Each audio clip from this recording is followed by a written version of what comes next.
बंदी छोड़ सतगुरु रामपाल जी परमेश्वर जी की जय हो।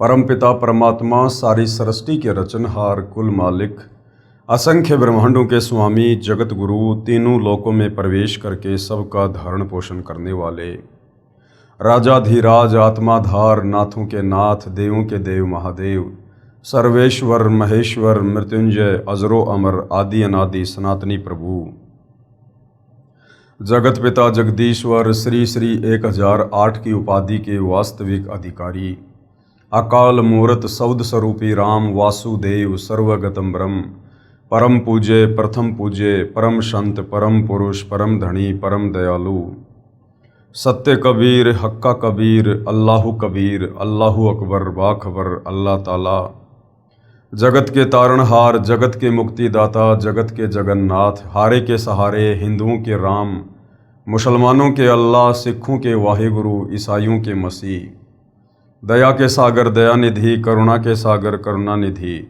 स्वयंभू परिभू संकट मोचन कष्ट हरण मंगल करण दुख भंजन अविगत कबीर निर्विकार निर्विषम परमात्मा अलय अलेख सतगुरु आदि अनादि सतगुरु असली मर्यादा पुरुषोत्तम असली राम असली कृष्ण असली घनश्याम असली मुरारी राजाओं के राजा महाराजाओं के महाराजा शहंशाहों के शहंशाह सम्राटों के सम्राट भगवानों के भगवान अल्लाहों के अल्लाह प्रभुओं के प्रभु मसीहाओं के मसीह सच्चे वाहिगुरु बाबाओं के बाबा पीरों के पीर सेठों के सेठ जगत सेठ सावड़सा सेठ सर्वगुण संपन्न अनंत कोटि कलाओं के स्वामी अनंत कोटि ब्रह्मांडों के नायक योगियों में महायोगी ध्यानियों में महाध्यानी सिद्धों में परम सिद्ध ज्ञानियों में तत्व ज्ञानी ब्रह्म ज्ञानी महाज्ञानी परम ज्ञानी सर्वश्रेष्ठ ज्ञानी विज्ञानी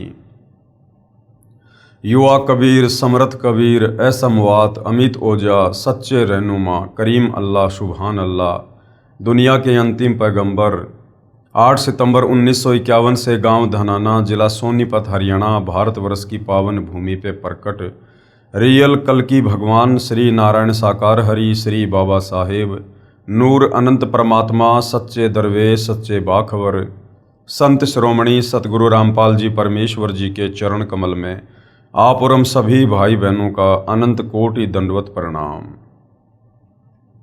सत्साई भाई और बहनों, बहुत बड़ी दया बहुत बड़ी मेहर पूज्य गुरुदेव भगवान की परमेश्वर रामपाल जी की, जिनके शुभ आशीर्वाद से विशेष आशीर्वाद से उनके पवित्र सत्संगों का संग्रह पवित्र आध्यात्मिक पुस्तक ज्ञान गंगा के ऊपर वीडियो बनाने की श्रृंखला जारी है। इसी श्रृंखला में आज हमारा ये 22वें नंबर का वीडियो है। प्रत्येक वीडियो में पूज्य गुरुदेव भगवान के आशीर्वाद से हमें अध्यात्म और भक्ति मार्ग के विषय में बहुत कुछ जानने और समझने को मिल रहा है। भाई और बहनों, ये जो पवित्र आध्यात्मिक पुस्तक ज्ञान गंगा है, ये परमेश्वर रामपाल जी के तत्व ज्ञान रूपी सत्संगों का संग्रह है और इस पवित्र पुस्तक में सर्व धर्मशास्त्रों से प्रमाणित जो ज्ञान है उसको शामिल किया गया है। अर्थात ये पुस्तक सर्व धर्मों के सर्व धर्मशास्त्रों से प्रमाणित है। इस पवित्र पुस्तक के अमृत ज्ञान में सुई की नोक रखने जितनी कमी भी निकालना नामुमकिन है, असंभव है।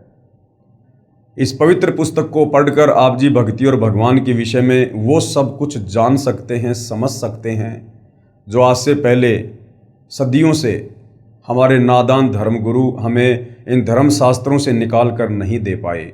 कारण था कि हमारे नादान धर्मगुरुओं को तत्व ज्ञान नहीं था और ना ही वे किसी तत्वदर्शी संत की शरण में थे, जिस कारण से भगत समाज को भक्ति और भगवान की परिभाषा भी अच्छे से नहीं समझा पाए। सत भक्ति दान करना, शास्त्र अनुकूल भक्ति दान करना, शत भक्ति मंत्रों का जाप करवाना, ये तो बहुत दूर की बात है। तो अब पूरे विश्व के मानव समाज पर जो रजा हुई है वो अवर्णनीय है, अकल्पनीय है। क्योंकि इस अमृत ज्ञान को, इस तत्व ज्ञान को, इस 21 ब्रह्मांड में स्वयं वो कबीर परमेश्वर परम अक्षर ब्रह्म सारी सृष्टि का मालिक शतलोक से चलकर गति करके मानव चोले में और एक आम संत की भूमिका करते हुए, तत्वदर्शी संत की भूमिका करते हुए वे स्वयं ही अपने द्वारा रची गई सृष्टि का ज्ञान हम जीवों को बताते हैं, समझाते हैं। और जो गलती हमने सतलोक में की थी, अपने परमपिता परमेश्वर कबीर साहिब जी से मन हटाकर पतिव्रता पद से नीचे गिरकर और इस 21 ब्रह्मांड के स्वामी ज्योति निरंजन के ऊपर आस्था लगाकर जब ये सतलोक में एक पैर पर खड़ा होकर तप कर रहा था, उसके बाद कबीर परमेश्वर ने पतिव्रता पद से नीचे गिर चुकी हम असंख्य आत्माओं को सतलोक से इस काल के साथ निष्कासित कर दिया था। और उसी दिन से हम यहाँ पर अपना कर्म दंड भोग रहे हैं। ये काल, ये ज्योति निरंजन हमें कर्म बंधनों में बांधता है और इसी प्रकार से हमें कभी लक 84 योनि में पशु पक्षियों के शरीर देता है, कभी नरक में असहनीय पीड़ा देता है और जन्म मरण और बुढ़ापे का कष्ट तो सर्वविदित है। तो भाइयों और बहनों, अब वो दयालु परमात्मा इस पृथ्वी पर स्वयं ही आते हैं, प्रकट होते हैं, सच्चे सतगुरु पूर्ण संत की भूमिका करते हैं और जो गलती हम नादान आत्माओं ने सतलोक में की थी, हमें उस गलती को याद दिलाकर भूल सुधार करवाते हैं और हमें वापस सतलोक ले चलने के लिए सत भक्ति देते हैं, ताकि हम फिर से भक्ति के धनी हो सकें और अपने निज लोक सतलोक में पहले की तरह खुशी खुशी रह सकें। इसके लिए भाइयों और बहनों, हमने सर्वप्रथम पूर्ण संत की पहचान करनी होती है, क्योंकि इस काल ने यहाँ पर अपने नकली संतों की बाढ़ सी ला रखी है। कारण ये है कि ये ज्योति निरंजन, ये काल, ये ब्रह्मा विष्णु महेश का पिता, ये नहीं चाहता है कि कोई भी आत्मा मेरे 21 ब्रह्मांड रूपी बाड़े से बाहर निकलकर स्वतंत्र हो जाए, वो सतलोक चली जाए। क्योंकि इसको प्रतिदिन 1 लाख मानव शरीरधारी आत्माओं के सूक्ष्म शरीर से निकली गंध खाने का, वासना खाने का श्राप लगा हुआ है। इस कारण से ये नहीं चाहता कि कोई भी आत्मा सतभक्ति करके, जब वो कबीर परमात्मा धरती पर आते हैं तो उनकी पहचान करके और सतभक्ति करके मेरे 21 ब्रह्मांड से बाहर ना निकल जाए। इसके लिए ये अपनी नकली संतों को समय समय पर पृथ्वी पर भेजता है और शास्त्रों के विरुद्ध साधना पर भगत समाज को आरूढ़ करवा देता है। जिस शास्त्र विरुद्ध साधना को करने के चलते हम जन्म मरण के चक्कर में रहते हैं, लक 84 योनियों में भटकते हैं और तपतशिला पर हम इसका आहार बनते हैं। तो भाइयों और बहनों, अब पूरे विश्व के मानव समाज पर रहम हुआ है कबीर परमेश्वर जी का। वैसे तो परमात्मा चारों युगों में आते हैं और रह रहकर इस पृथ्वी पर परमेश्वर हम आत्माओं को तत्व ज्ञान से सराबोर करते हैं, हमें सृष्टि रचना का ज्ञान करवाते हैं। इस काल का जो ये कर्म बंधन वाला जो घटिया कर्म है, इससे हमें परिचित करवाते हैं, हमें भक्ति और भगवान की असली परिभाषा से परिचित करवाते हैं। और समय समय पर परमात्मा हम आत्माओं को सतभक्ति देकर रिचार्ज करते हैं, जिस सतभक्ति के कारण हम यहाँ पर कुछ सुख का सांस लेते हैं। तो भाइयों और बहनों, आज पुनः वही कबीर परमेश्वर जी सतगुरु रामपाल जी के नाम से धरती पर प्रकट हैं और आप और हमें सौभाग्य से मनुष्य जन्म प्राप्त है, क्योंकि मनुष्य जन्म प्राप्त होना ही बड़ा दुर्लभ है। तत्वदर्शी संत भले यहाँ पर दिन में 50 बार आओ, लेकिन यदि हमें मनुष्य जन्म नहीं है तो हम उनकी सतभक्ति का फायदा नहीं उठा सकते, क्योंकि भक्ति केवल मनुष्य शरीर में ही हो सकती है, अन्य योनियों में नहीं। तो वर्तमान में आप और हमें मनुष्य जन्म भी है, ये कलयुग की पिछली पीढ़ी का यानी मोक्ष का प्राइम टाइम भी है और साथ में कबीर परमात्मा स्वयं धरती पर सतभक्ति लेकर प्रकट हैं। तो भाइयों और बहनों, आज यदि हम फायदा उठा सकते हैं तो ये आप और हमारा परम सौभाग्य होगा। और यदि इस मनुष्य जन्म को हमने तत्वदर्शी संत की शरण के अभाव में शास्त्र अनुकूल भक्ति ना करके यदि बर्बाद कर दिया, तो ये शरीर छूटने के बाद लंबे समय के लिए ये काल हमें फिर से लक 84 योनि में डाल देगा और हम यहाँ पर असहनीय पीड़ाओं का सामना करते रहेंगे। तो भाइयों और बहनों, आज मौका है, यदि फायदा उठाया जा सके तो अवश्य उठाना चाहिए। तो भाइयों और बहनों, इस पवित्र पुस्तक ज्ञान गंगा के ऊपर अभी तक जो वीडियो बन चुके हैं, यदि आपने नहीं देखे हैं तो आपको थोड़ा समय निकालकर अवश्य देखने चाहिए, क्योंकि जब तक हम ज्ञान नहीं समझेंगे तब तक हम भक्ति पर नहीं लग सकते, और भक्ति पर लग भी गए तो बिना सृष्टि रचना के ज्ञान के हम भक्ति पर दृढ़ नहीं हो सकते। इसलिए जब भी आप सतगुरु रामपाल जी के YouTube पर सत्संग सुने या उनके द्वारा लिखी पुस्तकें पढ़ें, तो आप सृष्टि रचना वाले टॉपिक को अवश्य पढ़ें, एक या दो बार उसको पढ़कर समझने का प्रयास अवश्य करें।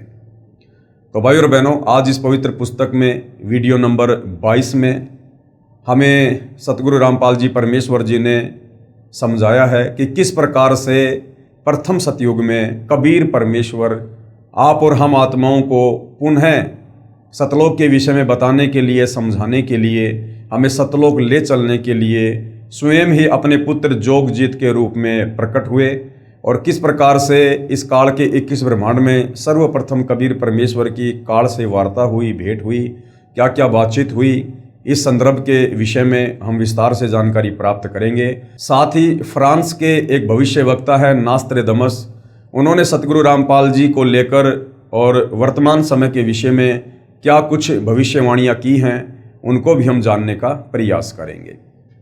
तो भाई और बहनों, हम चलते हैं पवित्र पुस्तक ज्ञान गंगा के अंदर और आज का हमारा जो टॉपिक है वो है कबीर साहिब जी की काल से वार्ता।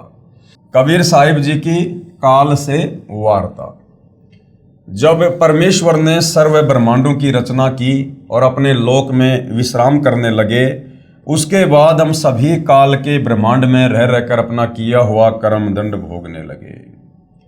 कुरान शरीफ और बाइबल में जो प्रकरण आता है सूरत फुरकान 25 आयत नंबर 52 से 59 में कि उस परमेश्वर ने 6 दिन में सृष्टि रची और 7वें दिन तख्त पर जाकर विश्राम किया।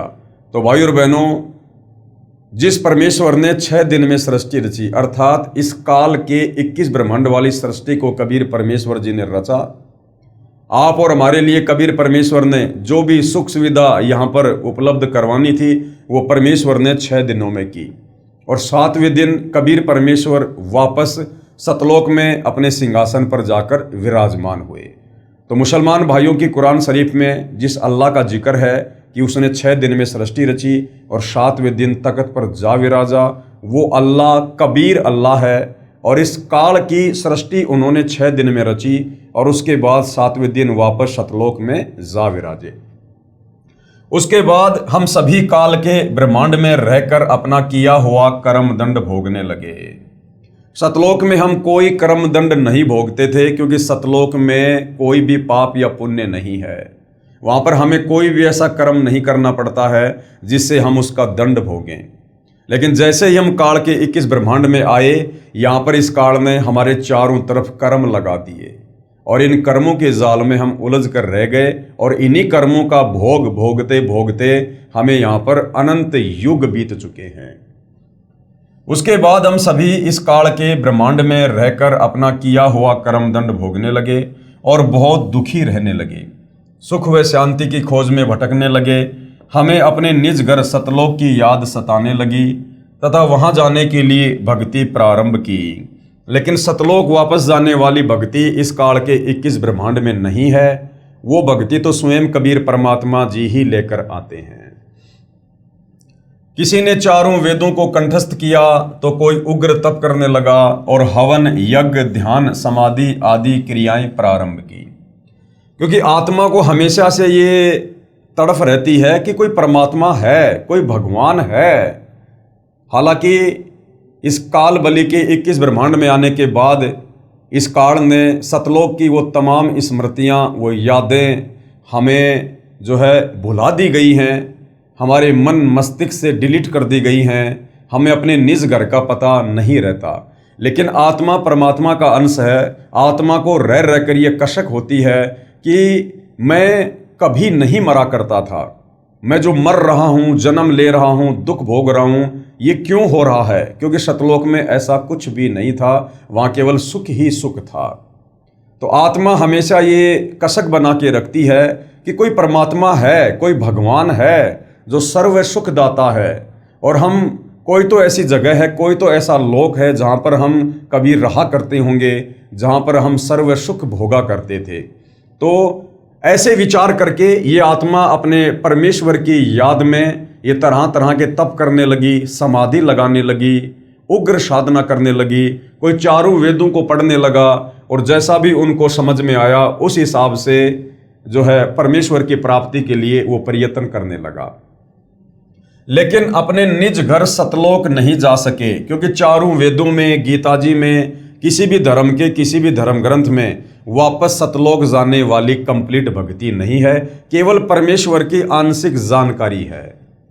क्योंकि उपरोक्त क्रियाएं करने से अगले जन्मों में अच्छे समृद्ध जीवन को प्राप्त होकर जैसे राजा महाराजा, बड़ा व्यापारी, अधिकारी, देव महादेव, स्वर्ग महास्वर्ग आदि वापस फिर लक 84 योनि भोगने लगे, बहुत परेशान रहने लगे और परमपिता परमेश्वर से प्रार्थना करने लगे कि हे दयालु, हमें निज घर का रास्ता दिखाओ। हम हृदय से आपकी भक्ति करते हैं, आप हमें दर्शन क्यों नहीं दे रहे? आप हमें दर्शन क्यों नहीं दे रहे? भाइयों और बहनों, इन चारों वेदों में, गीता जी में या किसी भी धर्म के किसी भी धर्म ग्रंथ में केवल इस काल बलि तक की ही जानकारी है। ये काल 21 ब्रह्मांड का स्वामी है, ब्रह्मा विष्णु महेश का पिता है। मुसलमान भाई जिसे अपना अल्लाह कहते हैं वो यही काल है। हिंदू जिसे अपना निराकार भगवान कहते हैं वो यही काल है। ईसाई जिसे अपना मसीहा कहते हैं वो यही काल है। तो भाइयों और बहनों, हम भक्ति भी करते थे और परमेश्वर से अर्ज करते थे कि हे परमात्मा, हम इतनी उग्र भक्ति कर रहे हैं, इतना प्रयत्न कर रहे हैं, तन मन धन हमने सर्वस्व आपकी प्राप्ति के लिए न्योछावर कर दिया है।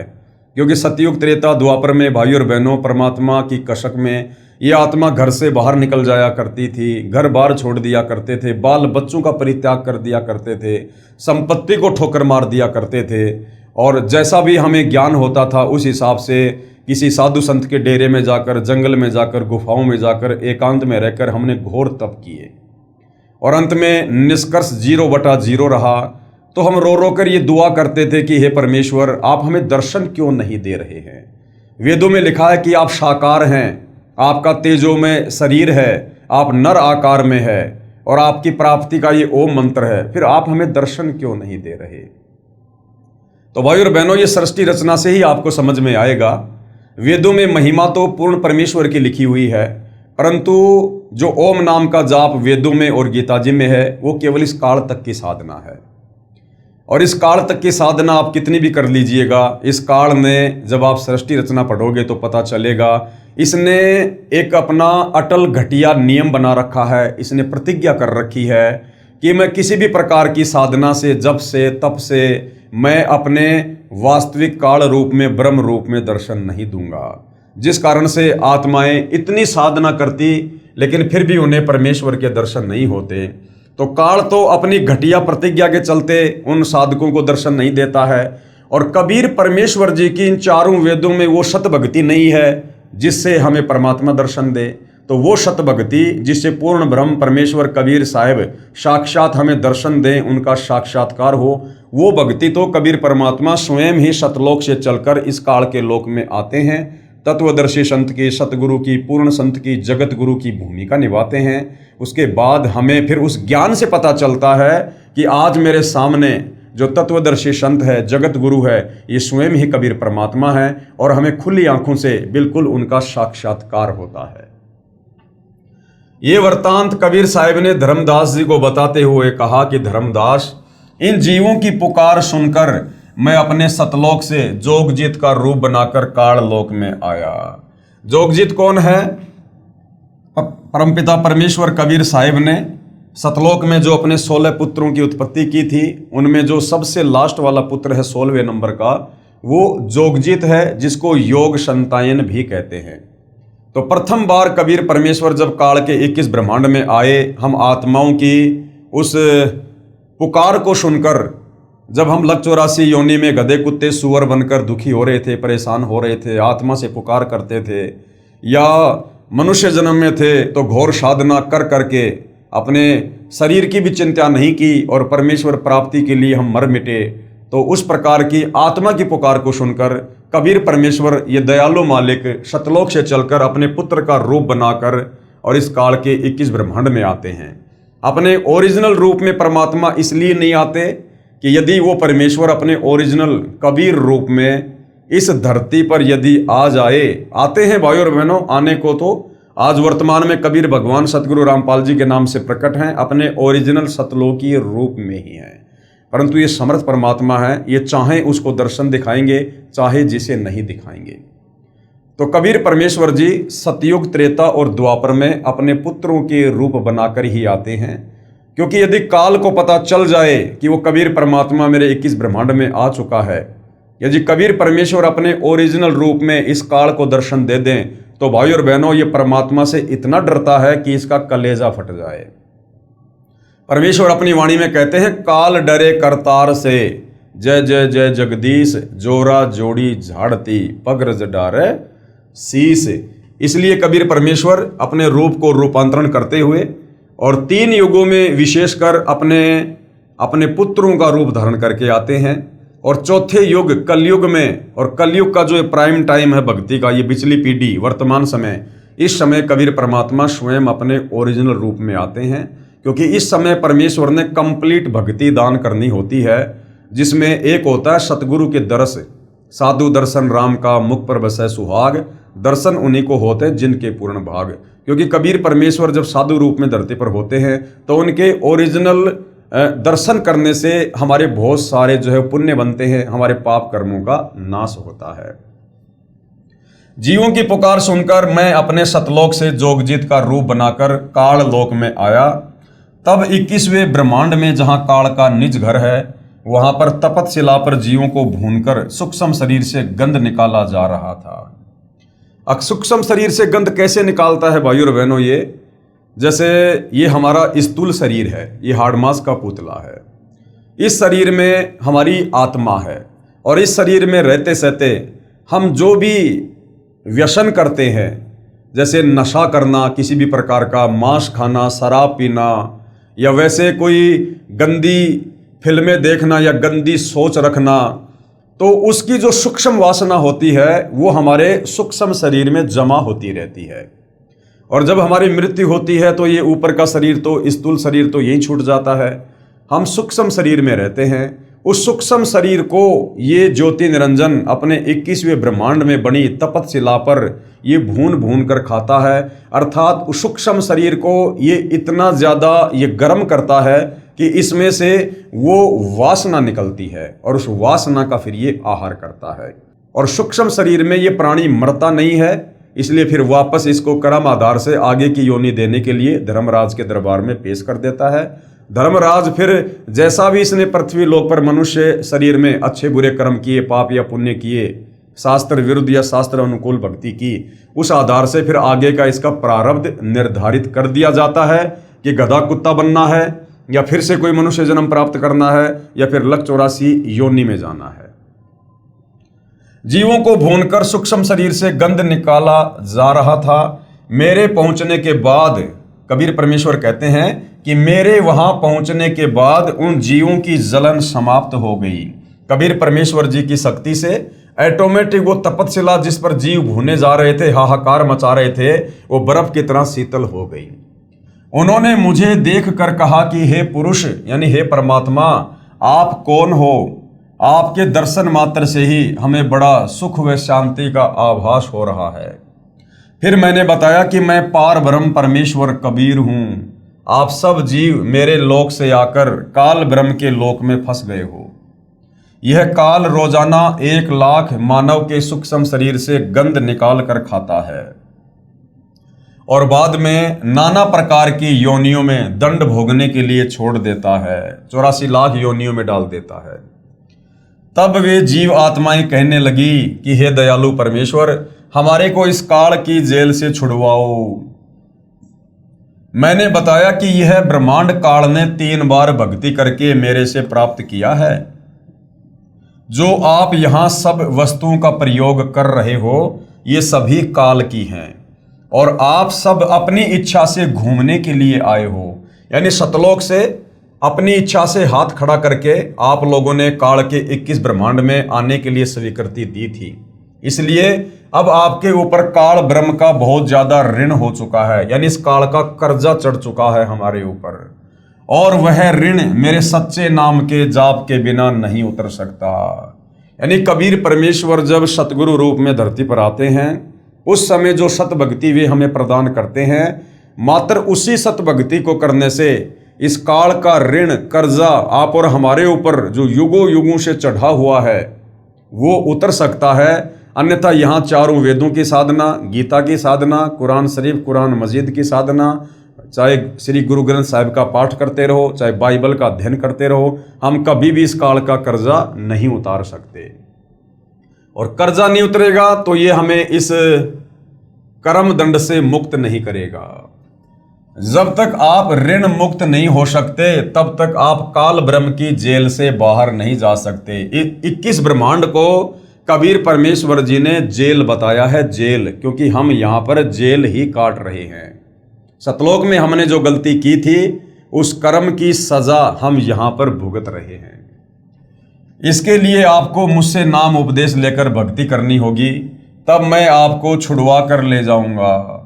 हम ये वार्ता कर ही रहे थे कि वहां पर काल ब्रह्म प्रकट हो गया, उसका समय हो गया था। उसने समय निर्धारित कर रखा है कि इस समय तक वो आत्माएं तपस्या पर जो है अपने सूक्ष्म शरीर की वासना को छोड़ चुकी होंगी, तो वो अपना आहार करने के लिए आया और उसने बहुत ही क्रोधित होकर मेरे ऊपर हमला बोला। क्या कह रहे हैं कबीर परमात्मा जी कि जब उस काल ने मुझे तपस्या पर देखा तो मेरे ऊपर गुस्से में आकर हमला बोल दिया, क्योंकि वो समझ नहीं पाया भाई और बहनों कि ये कबीर भगवान है। उसने देखा ये मेरा भाई जोगजीत है, क्योंकि कबीर परमात्मा जोगजीत जी का रूप बनाकर वहां पर प्रकट थे और जोगजीत के रूप में ही कबीर परमात्मा ने सतलोक से इस काल को श्राप देकर 21 ब्रह्मांड सहित सतलोक से 16 संकोश की दूरी पर निष्कासित किया था। तो काल ने सोचा कि आज ये जोगजीत आ गया और आज मैं अपना वो बदला लूंगा।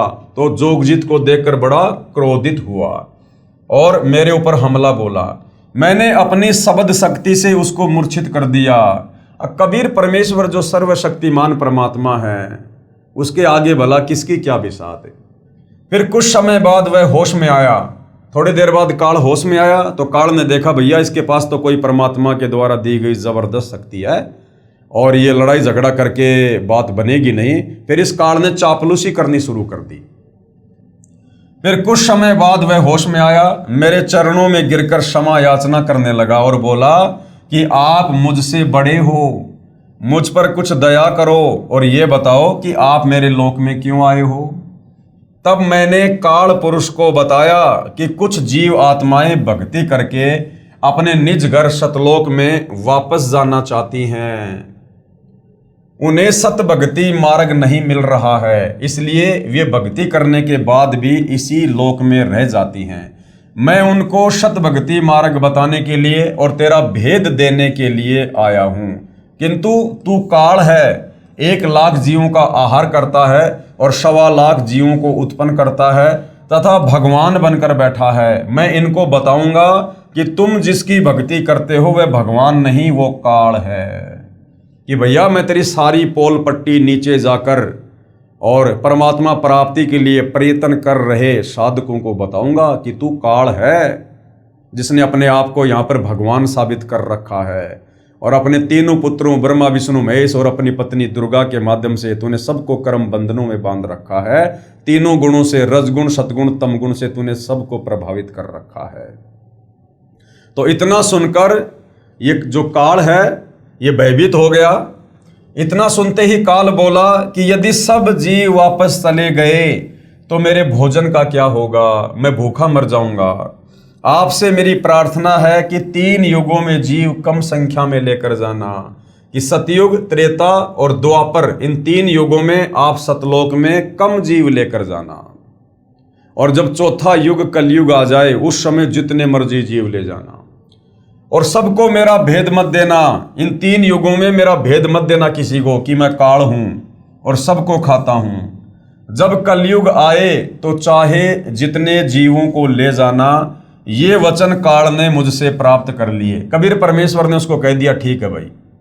कबीर साहिब ने धर्मदास को आगे बताते हुए कहा कि सतयुग, त्रेता युग और द्वापर युग में भी मैं आया था और बहुत जीवों को सतलोक लेकर गया, लेकिन इसका भेद नहीं बताया।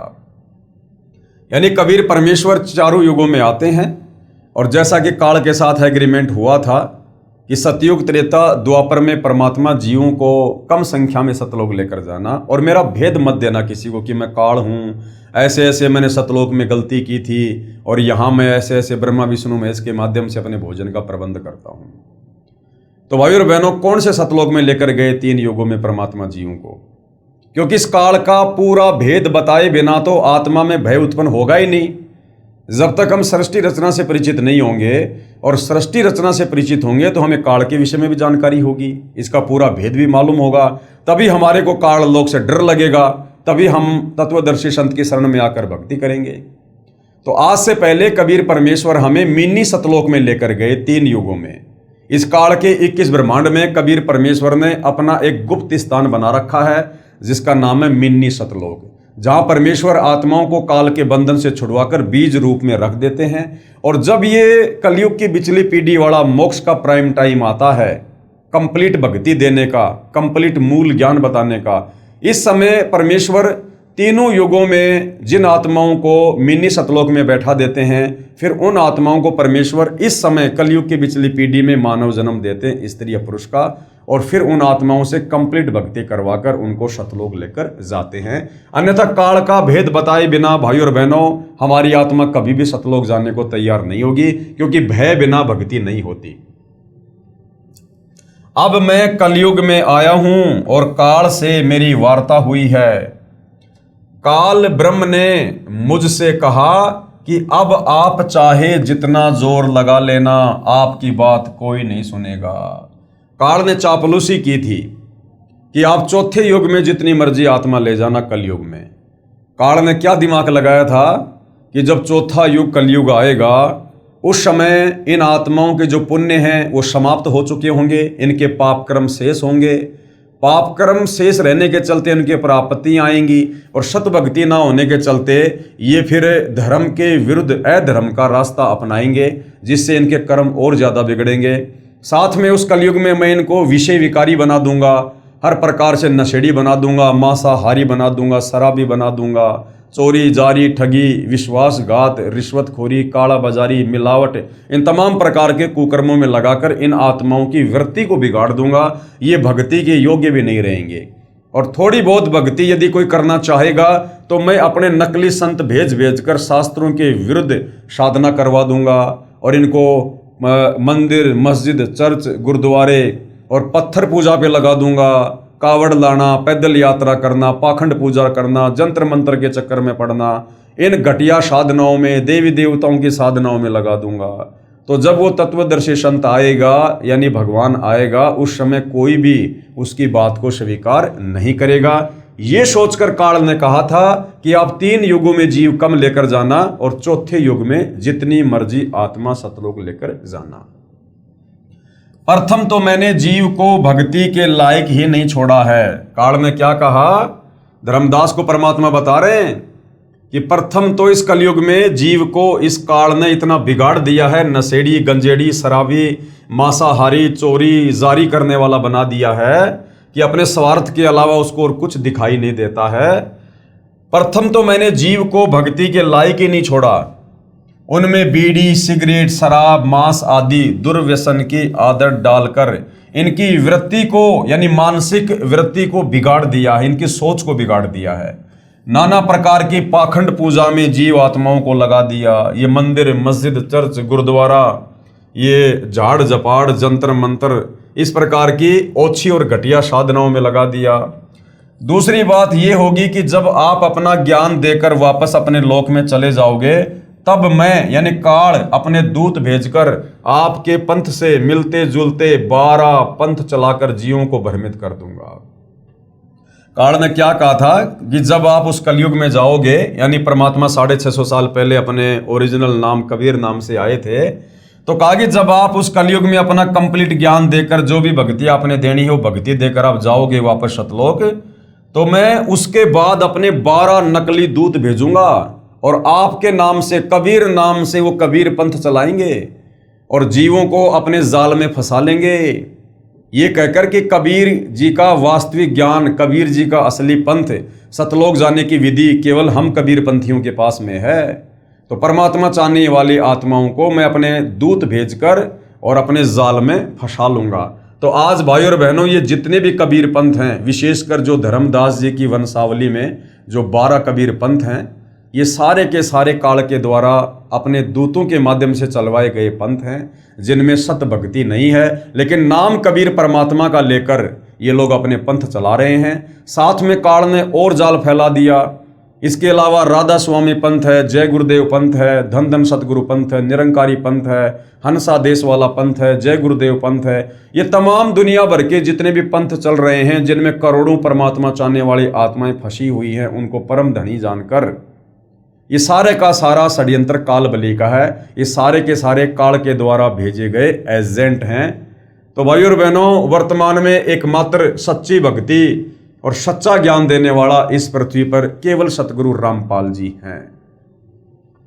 महिमा सतलोक की बताएंगे। ये जो 12 पंथ हैं जो कबीर जी के नाम से चलेंगे, या अन्य जो पंथ है, वो महिमा तो सतलोक की बताएंगे, आपका ज्ञान कथेंगे, लेकिन नाम जाप मेरा करेंगे। और नाम किसके देंगे? काल के, जिसके परिणाम स्वरूप मेरा ही भोजन बनेंगे। ये बात सुनकर कबीर साहिब ने कहा कि आप अपनी कोशिश करना और मैं सतमार्ग बताकर ही वापस जाऊंगा, और जो मेरा ज्ञान सुन लेगा वह तेरे बहकावे में कभी नहीं आएगा। सतगुरु कबीर साहिब ने कहा कि हे निरंजन, यानी हे काल, यदि मैं चाहूं तो तेरे सारे खेल को क्षण भर में समाप्त कर सकता हूं।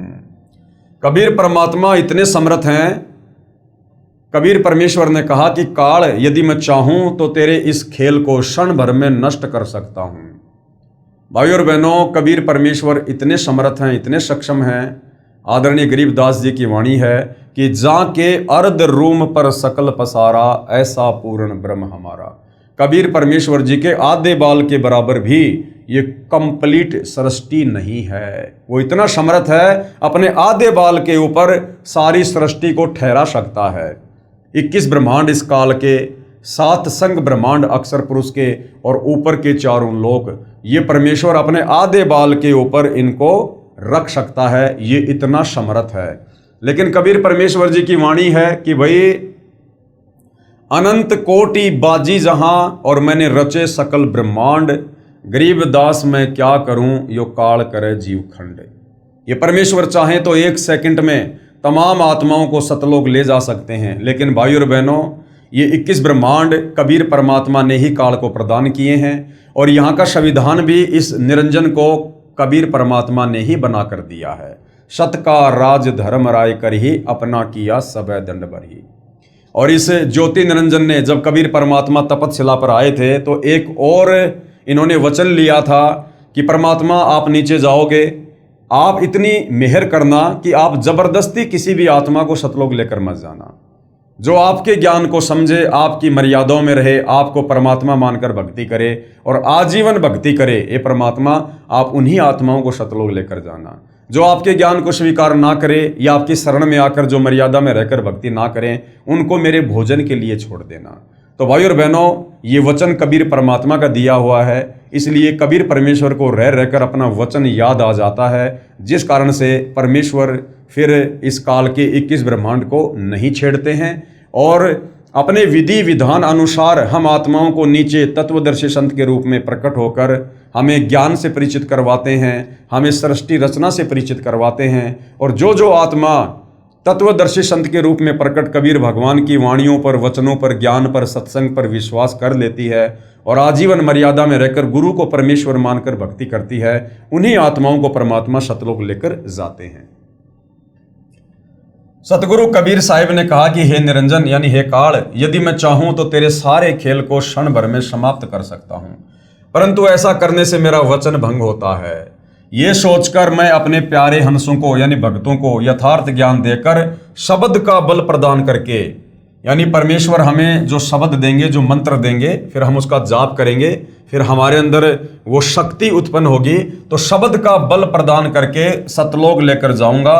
और कहा कि सुनो धर्मराया, धर्मराया, इस काल को धर्मराय भी कहते हैं, क्योंकि इसने परमात्मा से कहा था कि परमात्मा, मैं अपने 21 ब्रह्मांड में सत का राज करूंगा, जो जैसा कर्म करेगा उसको वैसा ही मैं परिणाम दूंगा, फल दूंगा। तो इसको धर्मराय भी कहते हैं। सत्कार राज धर्म राय कर ही अपना किया सब दंड बरही। सुनो धर्मराया हम शंखों हंसा पद परसाया, हमने असंख्य आत्माओं को तुम्हारे काल लोक से सत भक्ति देकर सतलोक में बैठाया है। और जिन लीना हमरा परवाना, जिन्होंने हमारे से नाम उपदेश लिया है, सो हंसा हम किए अमाना, उनको हमने तेरे काल लोक से मुक्त किया है। पवित्र कबीर सागर में जीवों को भूल भुलैया में डालने के लिए तथा अपनी भूख को मिटाने के लिए तरह तरह के तरीकों का वर्णन। ये वाणियां कबीर सागर से ली गई है, जिस कबीर सागर को 650 साल पहले कबीर परमेश्वर जी ने आदरणीय धर्मदास जी के माध्यम से लिपिबद्ध करवाया था। तो इस काल ने क्या कुछ कहा था कबीर परमेश्वर से, जब तपतशिला पर कबीर परमात्मा और इस निरंजन के बीच में बातचीत हो रही थी।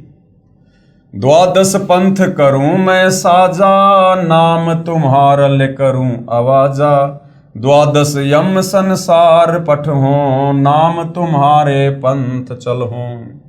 कि द्वादश पंथ करूं मैं साजा, कि जब आप सतलोक वापस चले जाओगे, इस कलयुग में आकर, प्रथम चरण में आकर जब आप अपनी लीला करके वापस चले जाओगे, उसके बाद मैं आपके नाम से, कबीर नाम से द्वादश यानी 12 पंथ चलाऊंगा, 12 कबीर पंथ चलाऊंगा। और नाम तुम्हारा ले करूं आवाजा, और तुम्हारा ही नाम ले लेकर मैं लोगों को भक्ति पर लगाऊंगा। और द्वादश यम संसार पठो, अपने 12 काल के दूत उन पंथों में भेजूंगा मुखिया बनाकर। नाम तुम्हारे पंथ चलो, और आप ही के नाम से, कबीर नाम से वो पंथ चलेंगे। प्रथम दूत मम प्रगटे जाई, पीछे अंश तुम्हारा आई। और इस ज्योति निरंजन ने कबीर भगवान से कहा कि पहले जो है मेरे दूत जाएंगे, पहले मेरे एजेंट जाएंगे गुरु बनकर, पहले मेरा ज्ञान प्रचार होगा, पीछे अंश तुम्हारा आई, उसके बाद आप अपना ज्ञान प्रचार करना। यही विधि जीवन को भरमाऊं, पुरुष नाम जीवन समझाऊं। इस विधि से मैं कलयुग में जीव आत्माओं को भक्ति और भगवान के नाम पर भ्रमित कर दूंगा। द्वादश पंथ नाम जो ले, सो हमरे मुख आन समोहे। और उन 12 पंथों में जो मुझ काल के द्वारा चलाए जाएंगे कबीर पंथ के नाम से, उन 12 पंथों में जो जो व्यक्ति नाम दीक्षा लेंगे वो मेरे ही मुख में आते रहेंगे, अर्थात वो तपतशिला पर मेरा भोजन बनते रहेंगे, क्योंकि 12 पंथों में सतलोक जाने की विधि नहीं है। कहा तुम्हारा जीवन माने, हमारी और हो बाद बखाने। और जब तुम जाओगे फिर लोगों को समझाने के लिए, सत्य ज्ञान बताने के लिए, तो लोग तुम्हारी बात नहीं मानेंगे, मेरी ओट लेकर और तुम्हारे साथ में वाद विवाद करेंगे कि तुम झूठ बोलते हो, झूठ बोलते हो। मैं दृढ़ फंदा रची बनाई, जामे जीव रहे उर्जाई। काल कह रहा है इस प्रकार से मैं उन आत्माओं के गले में दृढ़ फंदा डाल दूंगा, और जिसमें सारे के सारे जीव उलझ कर रह जाएंगे। देवल देव पाषाण पुजाई, तीर्थ व्रत जप तप मन लाई। उल्टी साधना पर लगा दूंगा कलयुग में। आज आप और हम देख रहे हैं भाई और बहनों, पाषाण पूजा, पत्थरों की पूजा पर दुनिया लगी हुई है। देवल यानी मंदिर, देव, और तीर्थ व्रत ये झूठे नाम के जाप कर रहे हैं लोग। राधे राधे श्याम मिला दे, हरे राम हरे कृष्णा जय जय राम हरे राम। और दुनिया भर के तप, ये पैदल यात्रा करना, कावड़ लाना, ये जो है ये तप के जो है अंतर्गत आता है। तो काल ने कहा था कि मैं देवल देव पाषाण पुजाई, तीर्थ व्रत जप तप मन लाई। यज्ञ होम अरु नेम अचारा, और अनेक फंद में डारा। तरह तरह के हवन यज्ञ शुरू करवा दूंगा, दुनिया भर के नाम शुरू करवा दूंगा जो मनमुखी होंगे, शास्त्रों के विरुद्ध होंगे, और अनेक प्रकार से मैं सबके गले में फांसी का फंदा डाल दूंगा, उल्टी साधना का, शास्त्र विरुद्ध साधना का। जो ज्ञानी जाओ संसारा, जीवन माने कहा तुम्हारा। और जब आप संसार में जाओगे ज्ञान समझाने के लिए, उस समय तुम्हारी बात पर कोई भी यकीन नहीं करेगा कि भाई तुम तो अभी अभी आए हो, तुमने तो अभी अभी अपना पंथ शुरू किया है, ये कबीर पंथ तो सदियों से चल रहे हैं, तो जो सच्चा ज्ञान इन कबीर पंथों में होगा वो तुम्हारे पास थोड़ा ना होगा। ये कहकर लोग तुम्हें रिजेक्ट कर देंगे। तो कबीर परमेश्वर जी ने क्या कहा, ज्ञानी कहे सुनो अन्यायी, काटो फंद जीव ले जाई। यानी कबीर परमात्मा कभी तो अपने पुत्र जोगजीत के रूप में आते हैं, कभी अपने पुत्र ज्ञानी के रूप में भी आते हैं, और कभी अपने पुत्र सहजदास का रूप बनाकर भी आते हैं। तो ज्ञानी रूप में परमात्मा आए हुए थे, तो उन्होंने काल से कहा, ज्ञानी कहे सुनो अन्यायी, हे धर्मराय हे अन्यायी, काटो फंद जीव ले जाई, मैं तेरा ये फंदा काट दूंगा अपनी सत भक्ति से, और जीवों को भक्ति करवाकर सतलोक लेकर जाऊंगा। जेतिक फंद तुम रचे बिचारी, सत्य शब्द ते सब बिडारी। और तू जितने भी फंद ये रच रहा है, षड्यंत्र तू रच रहा है जीव आत्माओं को फंसाने के लिए, मैं अपनी सत भक्ति देकर और तेरे सारे फंद जो है काट दूंगा। जोन जीव हम शब्द दरडावे, फंद तुम्हारा सकल मुकावे। जो जो प्राणी, जो जो आत्मा हमारे से उपदेश लेकर भक्ति शुरू कर देंगे, ये तुम्हारा षड्यंत्र ऑटोमेटिक फेल हो जाएगा। चौका कर परवाना पाए, पुरुष नाम तिह दे ऊंच नाई, ताके निकट काल नहीं आवे, संधि देख ताक है सिर नावे। यानी मैं ऐसा मंत्र दूंगा, उस मंत्र के सामने तेरा सर ऑटोमेटिक झुक जाएगा। यानी उस मंत्र में इतनी पावर होगी कि आत्मा भक्ति से परिपूर्ण हो जाएगी, और मजबूरन तेरे को उन आत्माओं को मुक्त करना होगा। उपरोक्त विवरण से सिद्ध होता है कि जो अनेक पंथ चले हुए हैं, जिनके पास कबीर साहब द्वारा बताया हुआ शत भक्ति मार्ग नहीं है, ये सब काल प्रेरित हैं। यानी जितने भी नकली कबीर पंथ हैं, ये सब काल प्रेरित हैं। अतः बुद्धिमान को चाहिए कि सोच विचार कर यानी अच्छी तरह से शास्त्रों से परिचित होकर, सृष्टि रचना से परिचित होकर, सोच विचार कर भक्ति मार्ग अपनाएं, क्योंकि मनुष्य जन्म अनमोल है, ये बार बार नहीं मिलता। कबीर साहिब कहते हैं, कबीर मानुष जन्म दुर्लभ है, मिले न बारंबार, जैसे तरवर से पत्ता टूट गिरे फिर वापस नहीं लगता डार। जिस प्रकार एक बार पेड़ से पत्ता टूट जाता है, फिर चाहे कितना भी यत्न कर लो, वो पेड़ से टूटा हुआ पत्ता वापस पेड़ पर नहीं लगता है। ठीक इसी प्रकार ये मनुष्य जन्म है, जो हमें 184 योनियां भोगने के बाद बड़ी मुश्किल से एक बार मिलता है। यदि इस मनुष्य जन्म को हमने बिना सत भक्ति के अगर यूं ही बर्बाद कर दिया, तो भाई और बहनों, फिर से हम लंबे समय के लिए काल के लोक में कष्ट भोगने के लिए रह जाएंगे। उसके बाद भाई और बहनों, विश्व विजेता संत यानी सतगुरु रामपाल जी की अध्यक्षता में हिंदुस्तान विश्व गुरु धर्म गुरु के रूप में प्रतिष्ठित होगा, ये कहा है नास्त्रदमस ने, जो फ्रांस के रहने वाले थे, जो एक भविष्य वक्ता थे। तो फ्रांस के भविष्य वक्ता नास्त्रदमस जी ने वर्तमान समय को लेकर और सतगुरु रामपाल जी को लेकर क्या कुछ भविष्यवाणी की है, उस पर यहाँ पर प्रकाश डाला जा रहा है, ताकि आप और हमें विश्वास हो कि वास्तव में आने वाले समय में भारत देश जो विश्व गुरु बनेगा, धर्म गुरु बनेगा, जगत गुरु बनेगा, सोने की चिड़िया बनेगा। सोने की चिड़िया बनने का मतलब है भारत देश खुशहाल होगा। तो किसकी अध्यक्षता में होगा? नास्त्रदमस जी ने क्या कुछ कहा है? विश्व विजेता संत यानी अपने आध्यात्मिक ज्ञान के चलते और अपनी अद्भुत शक्ति के चलते जो है भारत सतगुरु रामपाल जी के माध्यम से विश्व विजेता होगा। सतगुरु रामपाल जी महाराज की अध्यक्षता में हिंदुस्तान विश्व धर्मगुरु के रूप में प्रतिष्ठित होगा। सतगुरु रामपाल जी के विषय में नास्त्रदमस की भविष्यवाणी। फ्रेंच, जिसको फ्रांस भी कहते हैं, फ्रांस देश के नास्त्रदमस नामक प्रसिद्ध भविष्यवक्ता ने सन ईस्वी 1555 में 1000 श्लोकों में भविष्यवाणी की सांकेतिक सत्य भविष्यवाणियां लिखी हैं। 100 श्लोकों के 10 शतक बनाए हैं, जिनमें से अब तक सभी सिद्ध हो चुकी हैं।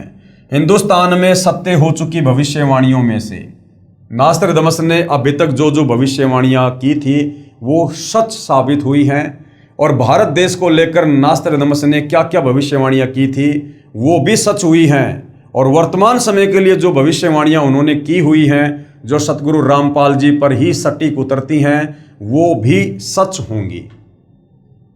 तो भारत देश के विषय में उन्होंने लगभग 400-500 साल पहले क्या क्या भविष्यवाणियां की थी। नंबर 1, उन्होंने इंदिरा गांधी जी को लेकर भविष्यवाणी की। भारत की प्रथम महिला प्रधानमंत्री बहुत प्रभावशाली व कुशल होगी। यह संकेत स्वर्गीय श्रीमती इंदिरा गांधी की ओर है तथा उनकी मृत्यु निकटतम रक्षक द्वारा होना लिखा है, जो सत्य हुई। यानी नास्त्रदमस जी ने कहा था कि भारत की जो प्रथम महिला होगी प्रधानमंत्री, वो बहुत ही ज़्यादा प्रभावशाली होगी और वो विवेकी होगी, और उसकी मृत्यु उसके बॉडीगार्ड के द्वारा होगी, उसके निकटतम अंगरक्षक के द्वारा होगी। और भाई और बहनों, ऐसा ही हुआ। इंदिरा गांधी जी की हत्या उनके बॉडीगार्ड के द्वारा ही हुई।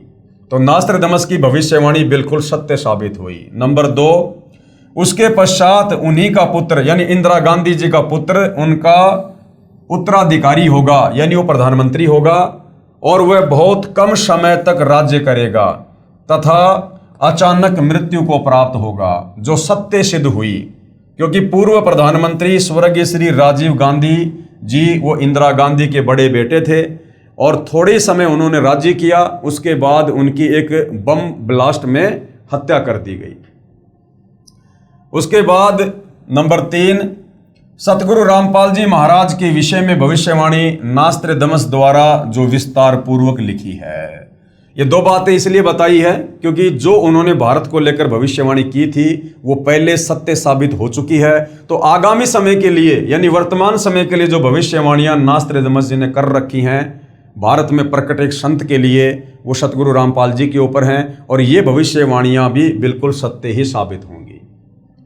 अपनी भविष्यवाणी के शतक 5 के अंत में तथा शतक 6 के प्रारंभ में नास्त्रदमस जी ने लिखा है कि आज अर्थात ईस्वी सन 1555 से ठीक 450 वर्ष के बाद अर्थात सन 2006 में एक हिंदू संत जिसको सायरन कहा गया है वो प्रकट होगा, अर्थात लोगों के सामने होगा, अर्थात सर्व जगत में उसकी चर्चा होगी। उस समय उस हिंदू धार्मिक संत यानी सायरन की आयु 50 व 60 वर्ष के बीच होगी। परमेश्वर ने नास्त्रदमस को सतगुरु रामपाल जी महाराज के अधेड़ उम्र वाले शरीर का साक्षात्कार करवाकर चलचित्र की भांति सारी घटनाओं को दिखाया और समझाया। श्री नास्त्रदमस जी ने 16वीं सदी को प्रथम शतक कहा है। इस प्रकार 5वां शतक 20वीं सदी हुआ। नास्त्रदमस जी ने कहा है कि वह धार्मिक हिंदू नेता अर्थात संत सायरन 5वें शतक के अंत के वर्ष में अर्थात सन ईस्वी 1999 में घर घर सत्संग करना त्याग कर अर्थात चौखटों को लांग कर बाहर आएगा। अर्थात सन 1999 में सतलोक आश्रम करोथा बनकर तैयार हो गया था, और पहले सन 1994 से 1999 तक सतगुरु रामपाल जी गांव-गांव जाकर सतग्रंथ साहिब का पाठ किया करते थे, सत्संग किया करते थे। लेकिन 1999 में उन्होंने गांव-गांव जाकर सत्संग करना छोड़कर और सतलोक आश्रम करोथा में बैठकर सत्संग करना शुरू कर दिया था, जो बिल्कुल सत्य साबित हो रही भविष्यवाणी में लिखा है। 5वें शतक के अंत के वर्ष में अर्थात सन ईस्वी 1999 में घर घर सत्संग करना त्याग कर अर्थात चौखटों को लांग कर बाहर आएगा तथा अपने अनुयायियों को शास्त्र विधि अनुसार भक्ति मार्ग बताएगा। अर्थात 1999 में सतलोक आश्रम करोथा खुल गया। उसके बाद सन 2001 से सतगुरु रामपाल जी ने धर्म शास्त्रों को खोल खोल कर लोगों को ज्ञान समझाना शुरू किया। उस महान संत के बताए मार्ग से अनुयायियों को अद्वितीय आध्यात्मिक और भौतिक लाभ होगा। उस तत्वदृष्टा हिंदू संत के द्वारा बताए शास्त्र प्रमाणित तत्व ज्ञान को समझकर परमात्मा चाहने वाले श्रद्धालु ऐसे अचंभित होंगे जैसे कोई गहरी नींद से जागा हो। क्योंकि इन देवी देवताओं के विषय में, काल के विषय में, धर्म शास्त्रों के विषय में जो अद्भुत ज्ञान वर्तमान में सतगुरु रामपाल जी ने सन 1994 से देना शुरू किया है, ये ज्ञान आज से पहले सदियों पहले हमारे किसी भी धर्म गुरु ने समाज को नहीं दिया। जो हमारे धर्म शास्त्रों में छुपा हुआ था और जिसके विषय में आत्मा सदियों से जानना चाहती थी लेकिन कोई बता नहीं पा रहा था। तो जैसे ही अब सतगुरु रामपाल जी ने सन 1994 में अपने यथार्थ 13वें कबीर पंथ की शुरुआत की, 1999 में सतलोक आश्रम करोथा खुला और सन 2001 से जैसे ही सतगुरु रामपाल जी ने गीता, वेद, कुरान, पुराण, बाइबल, गुरु ग्रंथ साहिब इनसे सृष्टि रचना को प्रमाणित किया, तत्व ज्ञान को जो है वो प्रमाणित किया, इन शास्त्रों को दिखा दिखाकर उन्होंने लोगों को समझाना शुरू किया, तो अपने ही धर्मशास्त्रों में छुपे गूढ़ रहस्य को देखकर लोग दांतों तले उंगली दबाने लगे कि ऐसा निर्मल ज्ञान हमारे धर्मशास्त्रों में, हमारे घर में, और ये हमारे घर के मुखिया अर्थात ये धर्म गुरु हमें निष्कर्ष निकाल कर नहीं बता पाए, नहीं समझा पाए। उस तत्वदृष्टा हिंदू संत द्वारा सन 1999 में चलाई आध्यात्मिक क्रांति ईस्वी सन 2006 तक चलेगी। तब तक बहुसंख्या में परमात्मा चाहने वाले भगत तत्व ज्ञान समझकर अनुयायी बनकर सुखी हो चुके होंगे। उसके पश्चात उस स्थान की चौखट से भी बाहर लांघेगा। उसके पश्चात 2006 से स्वर्ण युग का प्रारंभ होगा, अर्थात 2006 में करोथा कांड हो जाता है और सतगुरु रामपाल जी 21 महीने के लिए जेल में चले जाते हैं। नोट: प्रिय पाठक जन, कृपया पढ़ें निम्न भविष्यवाणी जो फ्रांस देश के वासी श्री नास्त्रदमस ने की थी, जिसके विषय में मद्रास के एक ज्योतिषा शास्त्री के.एस. कृष्णामूर्ति ने कहा है कि श्री नास्त्रदमस जी द्वारा सन 1555 में लिखी भविष्यवाणियों का यथार्थ अनुवाद सन 1998 में महाराष्ट्र में एक ज्योतिष शास्त्री करेगा। वह ज्योतिष शास्त्री नास्त्रदमस की भविष्यवाणियों का सांकेतिक भाषा का स्पष्टीकरण करके उसमें लिखित भविष्य घटनाओं का अर्थ देकर अपना भविष्य ग्रंथ प्रकाशित करेगा, जो ऐसा ही हुआ। उसी ज्योतिषा शास्त्री द्वारा यथार्थ अनुवादित की गई पुस्तक से अनुवादकर्ता के शब्दों में पढ़िए। पेज नंबर 32 और 33 पर, ठहरो, स्वर्ण युग अर्थात राम राज्य आ रहा है। एक अधेड़ उम्र का औदार्य यानी उदार अजोड़ महासत्ता अधिकारी भारत ही नहीं सारी पृथ्वी पर स्वर्ण युग लाएगा और अपने सनातन धर्म का पुनरुत्थान करके यथार्थ भक्ति मार्ग बताकर सर्वश्रेष्ठ हिंदू राष्ट्र बनाएगा। तत्पश्चात ब्रह्मदेश यानी जिसको बांग्लादेश कहते हैं, ब्रह्मदेश पाकिस्तान, बांग्ला, श्रीलंका, नेपाल, तिब्बत, अफगानिस्तान, मलाया आदि देशों में वही सार्वभौम धार्मिक नेता होगा। क्योंकि भाइयों और बहनों, ये जितने भी देश हैं ये सब आज से लगभग 600 साल पहले भारत देश के ही हिस्से थे, जो आगे चलकर टुकड़ों में बट गए। अब दोबारा सतगुरु रामपाल जी की अध्यक्षता में पूरा विश्व एक होगा और ये जितने भी टुकड़े जो भारत से अलग हुए थे, जो अलग अलग देश बन चुके हैं, ये पुनः भारत में शामिल होंगे। सत्ताधारी चांडाल चौकड़ियों पर उसकी सत्ता होगी। वह नेता यानी सायरन दुनिया को अधाप मालूम होना है, बस देखते रहो। फिर पेज नंबर 40 पर लिखा है, ठहरो, राम राज्य अर्थात स्वर्ण युग आ रहा है, यानी सतयुग जैसा समय आ रहा है। जून 1999 से 2006 तक चलने वाली उत्क्रांति में स्वर्ण युग का उत्थान होगा। हिंदुस्तान में उदयन होने वाला तारणहार सायरन दुनिया में सुख समृद्धि व शांति प्रदान करेगा। नास्त्रदमस जी ने निसंदेह कहा है कि प्रकट होने वाला सायरन यानी वो संत अभी ज्ञात नहीं है, लेकिन वह क्रिश्चियन अथवा मुसलमान हरगिज नहीं होगा, वो हिंदू ही होगा। और मैं नास्त्रदमस उसका अभी छाती ठोककर गर्व करता हूं, क्योंकि उस दिव्य स्वतंत्र सूर्य सायरन का उदय होते ही सारे पहले वाले विद्वान कहलाने वाले महान नेताओं को निष्प्रभ होकर उनके सामने नम्र बनना पड़ेगा। यानी वर्तमान में ये जितने भी आचार्य, शंकराचार्य, किसी भी धर्म के धर्मगुरु जो अपने आप को विद्वान साबित करके लोगों को भक्ति के नाम पर उलझा कर बैठे हैं, और जितने भी ये राजनीतिक नेता हैं जिनकी प्रभुता बनी हुई है, इन सब ने आने वाले कुछ ही समय में 2028 के बाद सतगुरु रामपाल जी के चरणों में नतमस्तक होना पड़ेगा, क्योंकि आने वाला समय युग परिवर्तन का है। और जब जब युग परिवर्तन होता है भयंकर जन धन की हानि होती है। अभी हम अप्रैल 2026 में जी रहे हैं, 2028 युग परिवर्तन का निर्धारित समय है। तो भाइयों और बहनों, 2028 और 2030 इस बीच में इन तमाम धार्मिक नेताओं को, राजनीतिक नेताओं को, सतगुरु रामपाल जी के चरणों में नतमस्तक होना पड़ेगा, क्योंकि परिस्थितियां देश और दुनिया की इस कदर बिगड़ जाएंगी, ये लोग हाथ खड़े करने पर मजबूर हो जाएंगे। वह हिंदुस्तानी महान तत्वदृष्टा संत सभी को अभूतपूर्व राज्य प्रदान करेगा। यानी जिन जिन भक्तों की राज्य करने की इच्छा होगी, सतगुरु रामपाल जी आने वाले समय में अपने उन भक्तों को जो है राज्य प्रदान करेंगे।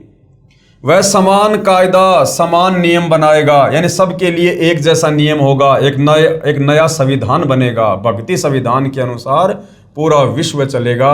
ये वर्तमान के जो संविधान हैं ये सब नष्ट कर दिए जाएंगे और पूरे विश्व में केवल सतगुरु रामपाल जी का ही संविधान चलेगा। और सतगुरु रामपाल जी का संविधान है भक्ति संविधान, यानी सब लोग भक्ति करेंगे और जो जो नियम मर्यादा सतगुरु रामपाल जी ने लागू कर रखी हैं उन नियम मर्यादाओं में रहकर सब लोग नेक नीति ईमानदारी से देवताओं जैसा जीवन जिएंगे। स्त्री पुरुष में, अमीर गरीब में, जाति और धर्म में कोई भेदभाव नहीं रखेगा, किसी पर अन्याय नहीं होने देगा। उस तत्वदर्शी संत का सर्व जनता विशेष सम्मान करेगी। माता पिता तो आदरणीय होते ही हैं, परंतु आध्यात्मिकता व पवित्रता के आधार पर उस शायरन यानी तत्वदर्शी संत का माता पिता से भी अलग श्रद्धा अर्थात स्थान होगा। नास्त्रदामस स्वयं ज्यू वंश का था तथा फ्रांस देश का नागरिक था। उसने क्रिश्चियन धर्म स्वीकार कर रखा था, यानी जो नास्त्रदामस था वो ईसाई था, वो क्रिश्चियन था। फिर भी नास्त्रदामस ने निसंदेह कहा है कि प्रकट होने वाला शायरन यानी संत केवल हिंदू ही होगा। यानी नास्त्रदामस ने बिल्कुल निष्पक्ष होकर अपनी भविष्यवाणी पेश की है। आगे पेज नंबर 41 पर सभी को समान कायदा नियम अनुशासन पालन करवाकर सत्य पथ पर लाएगा, यानी सच्ची भक्ति पर लाएगा। मैं नास्त्रदामस एक बात निर्विवाद सिद्ध करता हूं, वह शायरन अर्थात धार्मिक नेता अर्थात सतगुरु रामपाल जी नया ज्ञान आविष्कार करेगा। सतगुरु रामपाल जी ने सृष्टि रचना बताकर और सर्वधर्म शास्त्रों का निष्कर्ष निकालकर जो अमृत ज्ञान शतलोक जाने की कंप्लीट विधि काल के 21 ब्रह्मांडों से बाहर निकलने का कोर्स आप और हमें दिया है, ये आज से पहले इस प्रकार से किसी ने नहीं दिया। तो एक नया ज्ञान यानी इस काल के 21 ब्रह्मांड में जो आधा अधूरा भक्ति का ज्ञान है उससे सर्वश्रेष्ठ एक नया ज्ञान सतगुरु रामपाल जी ने हमें दिया है। वह सत्य मार्गदर्शन करवाने वाला तारणहार एशिया खंड में जिस देश के नाम महासागर हिंद महासागर है उसी नाम वाले हिंदुस्तान देश में जन्म लेगा। अब ये भविष्य वक्ता होते हैं भाई और बहनों, इन्हें नहीं पता होता है कि परमात्मा जी जब संत रूप में धरती पर आते हैं तो वो जन्म लेते हैं या फिर वो प्रकट होते हैं। तो उन्होंने अपनी साधारण भाषा में यहाँ पर जन्म लेना लिखा है। वो ना क्रिश्चियन होगा, ना मुसलमान होगा, ना जू होगा, वो निसंदेह हिंदू होगा। अन्य भूतपूर्व धार्मिक नेताओं से महत्तर बुद्धिमान होगा और अंजिके होगा। नास्त्रदामस भविष्यवाणी के शतक 6 श्लोक 70 में महत्वपूर्ण संकेत बता रहा है। उससे सभी प्रेम करेंगे, उसका बोलबाला रहेगा, उसका भय भी होगा कि यदि मर्यादा तोड़ दी तो हमारे पर तुरंत काल का अटैक होगा और हमारे पर मुसीबतों का पहाड़ टूटेगा। तो सतगुरु रामपाल जी का भय भी होगा। कोई भी अपकृत्य करना नहीं सोचेगा, यानी कोई भी व्यक्ति गलत काम करने की नहीं सोचेगा, क्योंकि ज्ञान भी हो जाएगा कि जैसे कर्म करेंगे फिर वैसा उनका दंड भी भोगना पड़ेगा। तो जिस कारण से लोगों में भय भी रहेगा और लोग कोई भी अपकृत्य अर्थात दुष्कर्म नहीं करेंगे। उसका नाम व कीर्ति त्रिखंड में गूंजेगी, अर्थात पूरे विश्व में उनका नाम होगा, बोलबाला होगा, अर्थात आसमानों के पार उसकी महिमा का बोलबाला होगा। देवी देवता भी इस समय धरती पर मनुष्य जन्म प्राप्त करने के लिए परमात्मा से अरदास करेंगे, क्योंकि ऐसा सुअवसर युगों युगों बाद नसीब होता है। और देवलोक में बैठे देवता लोग उस देव शरीर में मुक्ति प्राप्त नहीं कर सकते, इसलिए वो भी परमात्मा से यही अर्ज करेंगे कि हे परमात्मा, वर्तमान में इस पृथ्वी पर ऐसा स्वर्णिम युग चल रहा है, भक्ति का प्राइम टाइम चल रहा है, वो देवता भी मनुष्य जन्म प्राप्ति के लिए परमेश्वर से अर्ज करेंगे। अर्थात आसमानों के पार उसकी महिमा का बोलबाला होगा। ऊपर देवलोक में भी सतगुरु रामपाल जी परमेश्वर जी की दिन रात चर्चा हुआ करेगी। अब तक अज्ञान निंद्रा में गाड़े सोए हुए समाज को तत्व ज्ञान की रोशनी से जगाएगा। यानी शास्त्र विरुद्ध साधना करने के चलते जो हमारे पूर्वज भूत बन गए और हमें भी हमारे धर्मगुरु उसी दिशा में आगे बढ़ा रहे थे, अब समाज उस शास्त्र विरुद्ध वाली अज्ञान निंद्रा में जो है सदियों से सोया हुआ था, अब वो जागेगा सतगुरु रामपाल जी का तत्व ज्ञान सुनकर। सर्व मानव समाज हड़बड़ा कर जागेगा, उसके तत्व ज्ञान के आधार से भक्ति साधना करेगा, सर्व समाज से सत्य साधना करवाएगा, जिस कारण सर्व साधकों को अपने आदि अनादि स्थान सतलोक में अपने पूर्वजों के पास ले जाकर वहां स्थायी स्थान प्राप्त करवाएगा, अर्थात वारिस बनाएगा। इस क्रूर भूमि यानी काल लोक से मुक्त करवाएगा, ये शब्द बोल उठेगा। तो भाई और बहनों, आज आप और हमें तो ये विश्वास हो ही चुका है कि काल के 21 ब्रह्मांड से, इन दुखों से, परेशानियों से, जन्म मरण से, लक 84 के कष्ट से सतगुरु रामपाल जी की भक्ति ही बाहर निकाल सकती है, दूसरा कोई विकल्प नहीं है। तो ये सारी बातें आज से 400-500 वर्ष पहले नास्त्रदामस जी ने पहले ही भविष्य को देखकर अपनी आध्यात्मिक शक्ति से बता दिया था। आगे पेज नंबर 42 और 43 पर, यह हिंसक महाकाल कौन है, कहाँ है, ये बात सायरन अर्थात तत्वदर्शी संत ही बताएगा। अब सतगुरु रामपाल जी ने बताया कि ये काल कौन है।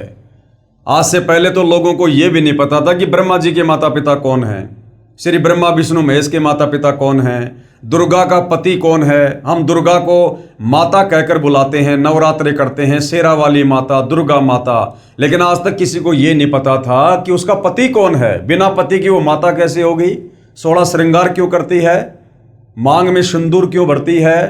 तो आज से पहले हमारे धर्मगुरु हमें अध्यात्म के विषय में नहीं बता पाए थे, जो अब सतगुरु रामपाल जी ने बताया कि ये काल कौन है। ये काल दुर्गा का पति है, ब्रह्मा विष्णु महेश का ये बाप है, और तीनों देवताओं के माध्यम से इसने यहां पर हम सबको फांस रखा है। वह महाकाल कौन है, कहां है, ये बात सायरन अर्थात तत्वदर्शी संत ही बताएगा। उस क्रूर चंद्र से वह सायरन ही मुक्त करवाएगा, यानी काल से वही तत्वदर्शी संत मुक्त करवाएगा। सायरन अर्थात तत्वदर्शी संत के कारगिर्द में इस भूतल की पवित्र भूमि पर हिंदुस्तान में स्वर्ण युग का अवतरण होगा, अर्थात सतयुग जैसा समय होगा। फिर वह पूरे विश्व में फैलेगा। उस विश्व नेता और उसके सद्गुणों की उसके बाद भी महिमा गाई जाएगी, यानी सतगुरु रामपाल जी के वापस सतलोक जाने के बाद भी सदियों तक उनकी महिमा यहाँ पर गाई जाएगी। उसके मन की शालीनता, विनम्रता, उदारता का इतना रेलपेल बोलबाला होगा कि इससे पहले नमूद किए हुए शतक 6 श्लोक 70 के आखिरी पंक्ति में किया हुआ उल्लेख कि अपना शब्द खुद ही बोल उठता है, और शायरन की ही जुबान बोल रही है कि शायरन अपने बारे में बस 3 ही शब्द बोलता है, एक, विजयी और ज्ञाता, अर्थात उसके सिवाय उसके बराबर दूसरा और पृथ्वी पर कोई नहीं होगा। जैसे कहते हैं ना, एकम अद्वितीयम, यानी सतगुरु रामपाल जी के बराबर उनके समकक्ष पृथ्वी पर दूसरा कोई नहीं होगा। और विजयी यानी उनको कोई भी पराजय नहीं कर सकता इस 21 ब्रह्मांड में, वो विजयी ही रहेंगे। और ज्ञाता, उनके बराबर ज्ञानी सर्वज्ञ और कोई नहीं होगा, जैसे हम सतगुरु रामपाल जी को जगत गुरु कहते हैं। इसके साथ और विशेषण ना चिपकाएं, मुझे मंजूर नहीं होगा। ये पृष्ठ 42 वाला 4 उल्लेखवाणी शतक 6 श्लोक 71 है। हिंदू शायरन अपने ज्ञान से दैप्तीयमान उत्तुंग ऊंचा स्वरूप का विधान यानी तत्व ज्ञान फिर से बिना शर्त उजागर करवाएगा। ये अंग्रेजी में लिखा है, siren will be chief of the world loved feared and unchallenged, और मानवीय संस्कृति निर्धोक संवारेगा, यानी लोगों की जो वृत्ति गिर चुकी है, मानसिक स्तर गिर चुका है, उसे सतभक्ति के द्वारा पुनः ऊंचाइयों पर लेकर जाएगा, लोगों को असल में इंसान बनाएगा, इसमें संदेह नहीं। अभी किसी को मालूम नहीं, यानी ये सन 1555 के आसपास की बातें हैं, इसलिए नास्त्रदामस जी कह रहे हैं कि अभी वर्तमान में उस संत के विषय में किसी को कुछ नहीं पता। लेकिन अपने समय पर जैसे नरसिंह अचानक प्रकट हुआ था, भगत प्रहलाद को बचाने के लिए जैसे नरसिंह भगवान अचानक से खंबे से प्रकट हुए थे, ऐसे ही नास्त्रदमस जी कह रहे हैं जब वो समय आ जाएगा, यानी वर्तमान समय के लिए उन्होंने भविष्यवाणी की है। लेकिन अपने समय पर जैसे नरसिंह अचानक प्रकट हुआ था, ऐसे ही वह विश्व महान नेता ग्रेट सायरन अपने तर्क शुद्ध अचूक आध्यात्मिक ज्ञान और भक्ति तेज से विख्यात होगा। जैसे वर्तमान समय में यदि सत्य ज्ञान को लेकर, शास्त्र अनुकूल ज्ञान को लेकर, शास्त्रों वाले ज्ञान को लेकर अगर किसी संत की चर्चा होती है तो केवल सतगुरु रामपाल जी की होती है, और आने वाले कुछ ही वर्षों में पूरे विश्व में उनका बोलबाला होगा। मैं नास्त्रदमस अचंभित हूं, मैं ना उनके देश जहां से अवतरित होगा अर्थात सतलोक देश को, तथा ना उसको जानता हूं, मैं उसे सामने देख भी रहा हूं। अब देखिए भाई और बहनों, कितनी गहरी और कितनी बड़ी बात बोली है। जो भाई बहन नादानी में ये कह देते हैं कि हमारे गुरुजी तो कबीर जी के द्वारा भेजे गए संत हैं, हमारे गुरुदेव तो कबीर जी के अवतार हैं, उनको तो कबीर जी ने सतलोक से भेजा है, जबकि नास्त्रदमस जी क्या कह रहे हैं? नास्त्रदमस जी कह रहे हैं मैं ना उसके देश को जानता हूं। कौन सा देश? जहां से अवतरित होगा, जहां से वो नीचे उतर के आएगा, अर्थात सतलोक देश। यानी सतलोक से चलकर सतगुरु रामपाल जी स्वयं ही आए हैं। ये कोई कबीर जी का अवतार नहीं है, ये स्वयं कबीर जी ही हैं। ना मैं उसके देश जहां से अवतरित होगा अर्थात सतलोक देश को, तथा ना उसको जानता हूं, मैं उसे सामने देख भी रहा हूं, क्योंकि अपनी आध्यात्मिक शक्ति से वो भविष्य को देख रहे थे, जिस आधार से वो बोल रहे थे। उसकी महिमा का शब्द बद में कोई मिसाल नहीं कर सकता, बस उसे ग्रेट सायरन महान धार्मिक नेता कहता हूं। अपने धर्म बंधुओं की सदकालीन समस्या से, दयनीय अवस्था से बेचैन होता हुआ, स्वतंत्र ज्ञान सूर्य का उदय करता हुआ, अपने भक्ति तेज से जग का तारणहार, 5वें शतक 20वीं सदी के अंतिम वर्ष में ईस्वी सन 1999 अधेड़ उम्र का विश्व का महान नेता, जैसे तेजस्वी सिंह मानव ग्रेट सायरन उद्विग्न अवस्था से चौखट लांघता हुआ मेरे नास्त्रदमस के मन का भेद ले रहा है, और मैं उसका स्वागत करता हुआ आश्चर्यचकित हो रहा हूं, उदास भी हो रहा हूं, क्योंकि उसका दुनिया को ज्ञान ना होने से मेरा सायरन यानी वह तत्वदर्शी संत उपेक्षा का पात्र बन रहा है। नास्त्रदमस जी सन 1555 में, सन 2006 और सन 2014 वाला जो दृश्य है वो ज्यों का त्यों देख रहे थे। क्योंकि भाई और बहनों, जिनके पास में पूर्व जन्म की आध्यात्मिक शक्ति होती है, जिनकी भक्ति वाली बैटरी चार्ज होती है, उनको परमेश्वर इस प्रकार के दृश्य दिखवा देते हैं। और सतगुरु रामपाल जी ने नास्त्रदमस को इस प्रकार की पावर देकर अपने वर्तमान समय की झलक इसलिए दिखा रहे थे ताकि इन भविष्यवाणियों को पढ़कर सुनकर हमें दृढ़ विश्वास हो सके।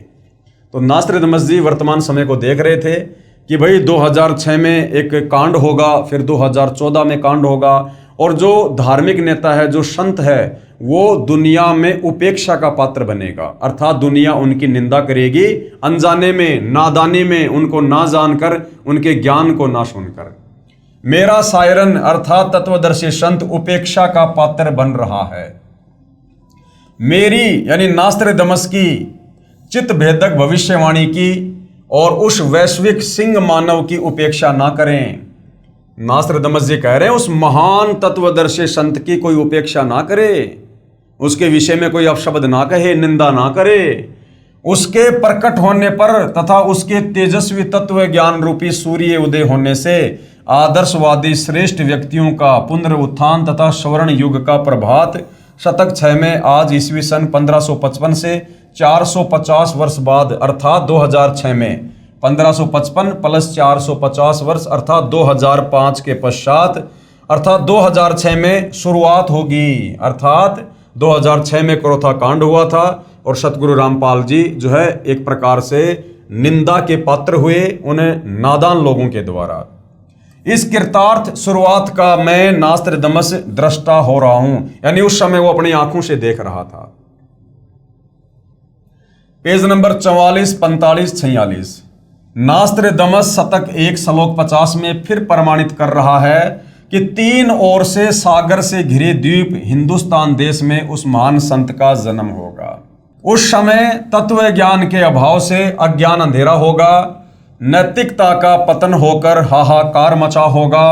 वह सायरन यानी धार्मिक नेता, तत्वदर्शी संत गुरुवर अर्थात गुरु जी को वर अर्थात श्रेष्ठ मानकर अपनी साधना करेगा, क्योंकि गुरु से ही हमें ज्ञान प्राप्त होता है। गुरुर ब्रह्मा गुरुर विष्णु गुरुर्देवो महेश्वर है, गुरुर साक्षात पार ब्रह्म तस्मै श्री गुरुवे नमः। तो नास्त्रदमस जी कह रहे हैं कि जो तत्वदर्शी संत होगा, जो ग्रेट सायरन होगा, वो गुरु को सर्वश्रेष्ठ महत्व देते हुए भक्ति करेगा और करवाएगा।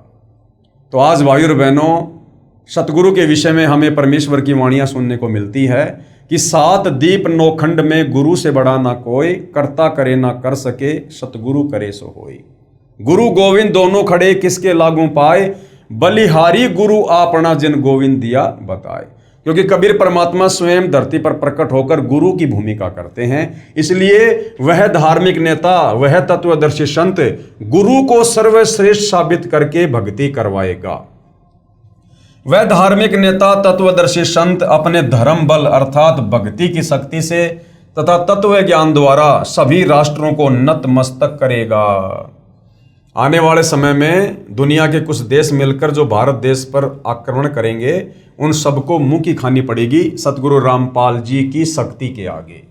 एशिया में उसे रोकना अर्थात उसके प्रचार में बाधा करना पागलपन होगा। शतक 1 श्लोक 50। उसके बाद नास्त्रदमस जी ने आगे क्या कुछ कहा है। नोट, नास्त्रदमस की भविष्यवाणी फ्रांस देश की भाषा में लिखी गई थी। बाद में एक पॉल ब्रंटन नामक अंग्रेज ने इस नास्त्रदमस की भविष्यवाणी सेंचुरी ग्रंथ को फ्रांस में कुछ वर्ष रहकर समझा, फिर इंग्लिश भाषा में लिखा। उसने गुरुवार शब्द को बृहस्पति यानी गुरुवार अर्थात थर्सडे जानकर लिख दिया कि वह अपनी पूजा का आधार बृहस्पतिवार को बनाएगा। वास्तव में गुरुवार शब्द है जिसका अर्थ है सर्व गुरुओं में जो एक तत्व ज्ञाता अर्थात श्रेष्ठ है तथा गुरु को मुख्य मानकर साधना करना होता है। वेद भाषा में बृहस्पति का भावार्थ सर्वोच्च स्वामी अर्थात परमेश्वर, दूसरा अर्थ बृहस्पति का जगत गुरु भी होता है। जगत गुरु तथा परमेश्वर भी बृहस्पति का ही बोधक है। वह अधेड़ उम्र में यानी युवा अवस्था में 50 और 60 के आसपास की अवस्था में तत्व ज्ञान का ज्ञाता तथा श्रेय होकर त्रिखंड में कीर्तिमान होगा। मुझ नास्त्रदमस को उसका नया उपाय यानी साधना मंत्र ऐसा जालिम मालूम होता है जैसे सर्प को वश करने वाला गार्डू मंत्र से महाविशैले सर्प को वश कर लेता है। यानी नास्त्रदमस जी कह रहे हैं कि वो जो साधना के मंत्र देगा, जो सुमरण देगा, मुझे तो उसका वो सुमरण ऐसा प्रतीत हो रहा है जैसे गार्डू एक मंत्र बोलकर महाविशैले सर्प को भी अपने काबू में कर लेता है। ऐसे ही वो जो सुमरण देगा, जो मंत्र देगा, उससे इस काल के जो है जितने भी षड्यंत्र हैं, जितने भी दाव हैं, वो फैल हो जाएंगे और ये काल उस सत भक्ति मंत्रों के आगे नतमस्तक हो जाएगा। वह नया उपाय, नया कायदा बनाने वाला यानी एक नया संविधान बनाएगा। तत्ववेता दुनिया के सामने उजागर होगा। उसी को मैं नास्त्रदमस अचंभित होकर ग्रेट सायरन बता रहा हूं, यानी महान धार्मिक नेता। उसके ज्ञान के दिव्य तेज के प्रभाव से उस दीपकल्प भारतवर्ष में आक्रामक तूफान खलबली मचेगी अर्थात अज्ञानी संतों द्वारा विद्रोह किया जाएगा।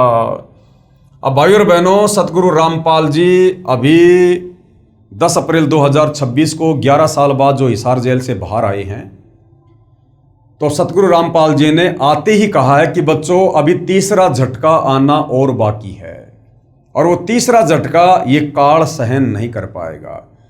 तो ये जितने भी धार्मिक जो गुरु हैं, धर्मगुरु हैं, चाहे वो किसी भी धर्म के हों, ये फिर से भाई और बहनों सतगुरु रामपाल जी के अमर तत्व ज्ञान को जो है मिटाने की एक चेष्टा करेंगे, नाकाम कोशिश करेंगे और उस समय हाहाकार मचेगा, एक क्रांति होगी अर्थात युग परिवर्तन का दौर होगा और उन लोगों की कोशिशें धरी की धरी रह जाएंगी और अंत में उन लोगों को अपनी जान बचाने के लिए सतगुरु रामपाल जी की शरण में आना पड़ेगा। अर्थात अज्ञानी संतों द्वारा विद्रोह किया जाएगा। 2006 में भी अज्ञानी संतों द्वारा ही विद्रोह किया गया था, अर्थात करोथा कांड हुआ। 2014 में भी अज्ञानी संतों द्वारा ही विद्रोह किया गया था, अर्थात 2014 का बरवाला कांड हुआ। उसको शांत करने का उपाय भी उसी को मालूम होगा। जैसे जालिम सर्पनी को वश किया जाता है, वह सिंह के समान शक्तिशाली व तेज पुंज व्यक्तित्व का होगा। कौन? तत्वदर्शी संत, तेज पुंज व्यक्तित्व का। आप और हम नित्य नियम में पढ़ते हैं, धन सतगुरु उपदेश देवा 84 ब्रह्मेट ही, और तेज पुंज अन्य दे धरकर इस विध हमको भेंट ही। तो नास्त्रदमस जी सतगुरु रामपाल जी के विषय में कह रहे हैं कि वो तेज पुंज व्यक्तित्व का धनी होगा। उसका शरीर हाड़ मांस से बना नहीं होगा, वो तेज पुंज व्यक्तित्व का धनी होगा, अर्थात स्वयं वो परमात्मा ही होगा। यह मैं नास्त्रदमस स्पष्ट शब्दों में बता रहा हूं कि वह कुंडलिनी शक्ति धारण किए हुए हैं। अब परमेश्वर को कुंडलिनी शक्ति धारण करने की जरूरत नहीं है, ये तो सर्व सिद्धियों से परिपूर्ण है, सर्वशक्तिमान परमात्मा है। आदरणीय गरीबदास जी कहते हैं, गरीब सब पदवी के मूल हैं, सकल सिद्धि हैं तीर, और दास गरीब सतपुरुष बजो अविगत कला कबीर। इस कबीर परमेश्वर सतगुरु रामपाल जी की सत भक्ति से जो मर्यादा में रहकर करता है, उस भगत में ही 24 सिद्धियां आ जाती हैं। तो सतगुरु रामपाल जी तो सिद्धियों के स्वामी हैं। आगे स्पष्ट शब्द ये है कि जिस समय वह सायरन अर्थात वो तत्वदर्शी संत जिस महासागर में दीप कल्प है, उसी देश के नाम पर महासागर भी है। जैसे हिंद महासागर है तो हिंद महासागर के नाम पर हमारे देश का नाम है हिंदुस्तान। विशेषता ये होगी कि उस देश की भुजंग सर्पनी शक्ति कुंडलिनी शक्ति का पूर्ण परिचित ट्रू मास्टर होगा।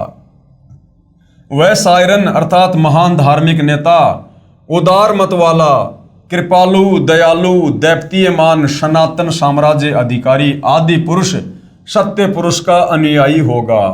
हालांकि सतगुरु रामपाल जी स्वयं ही सत्य पुरुष हैं और इनके अनुयायी तो आप और हम भाई बहन हैं जो मर्यादा में रहकर भक्ति कर रहे हैं।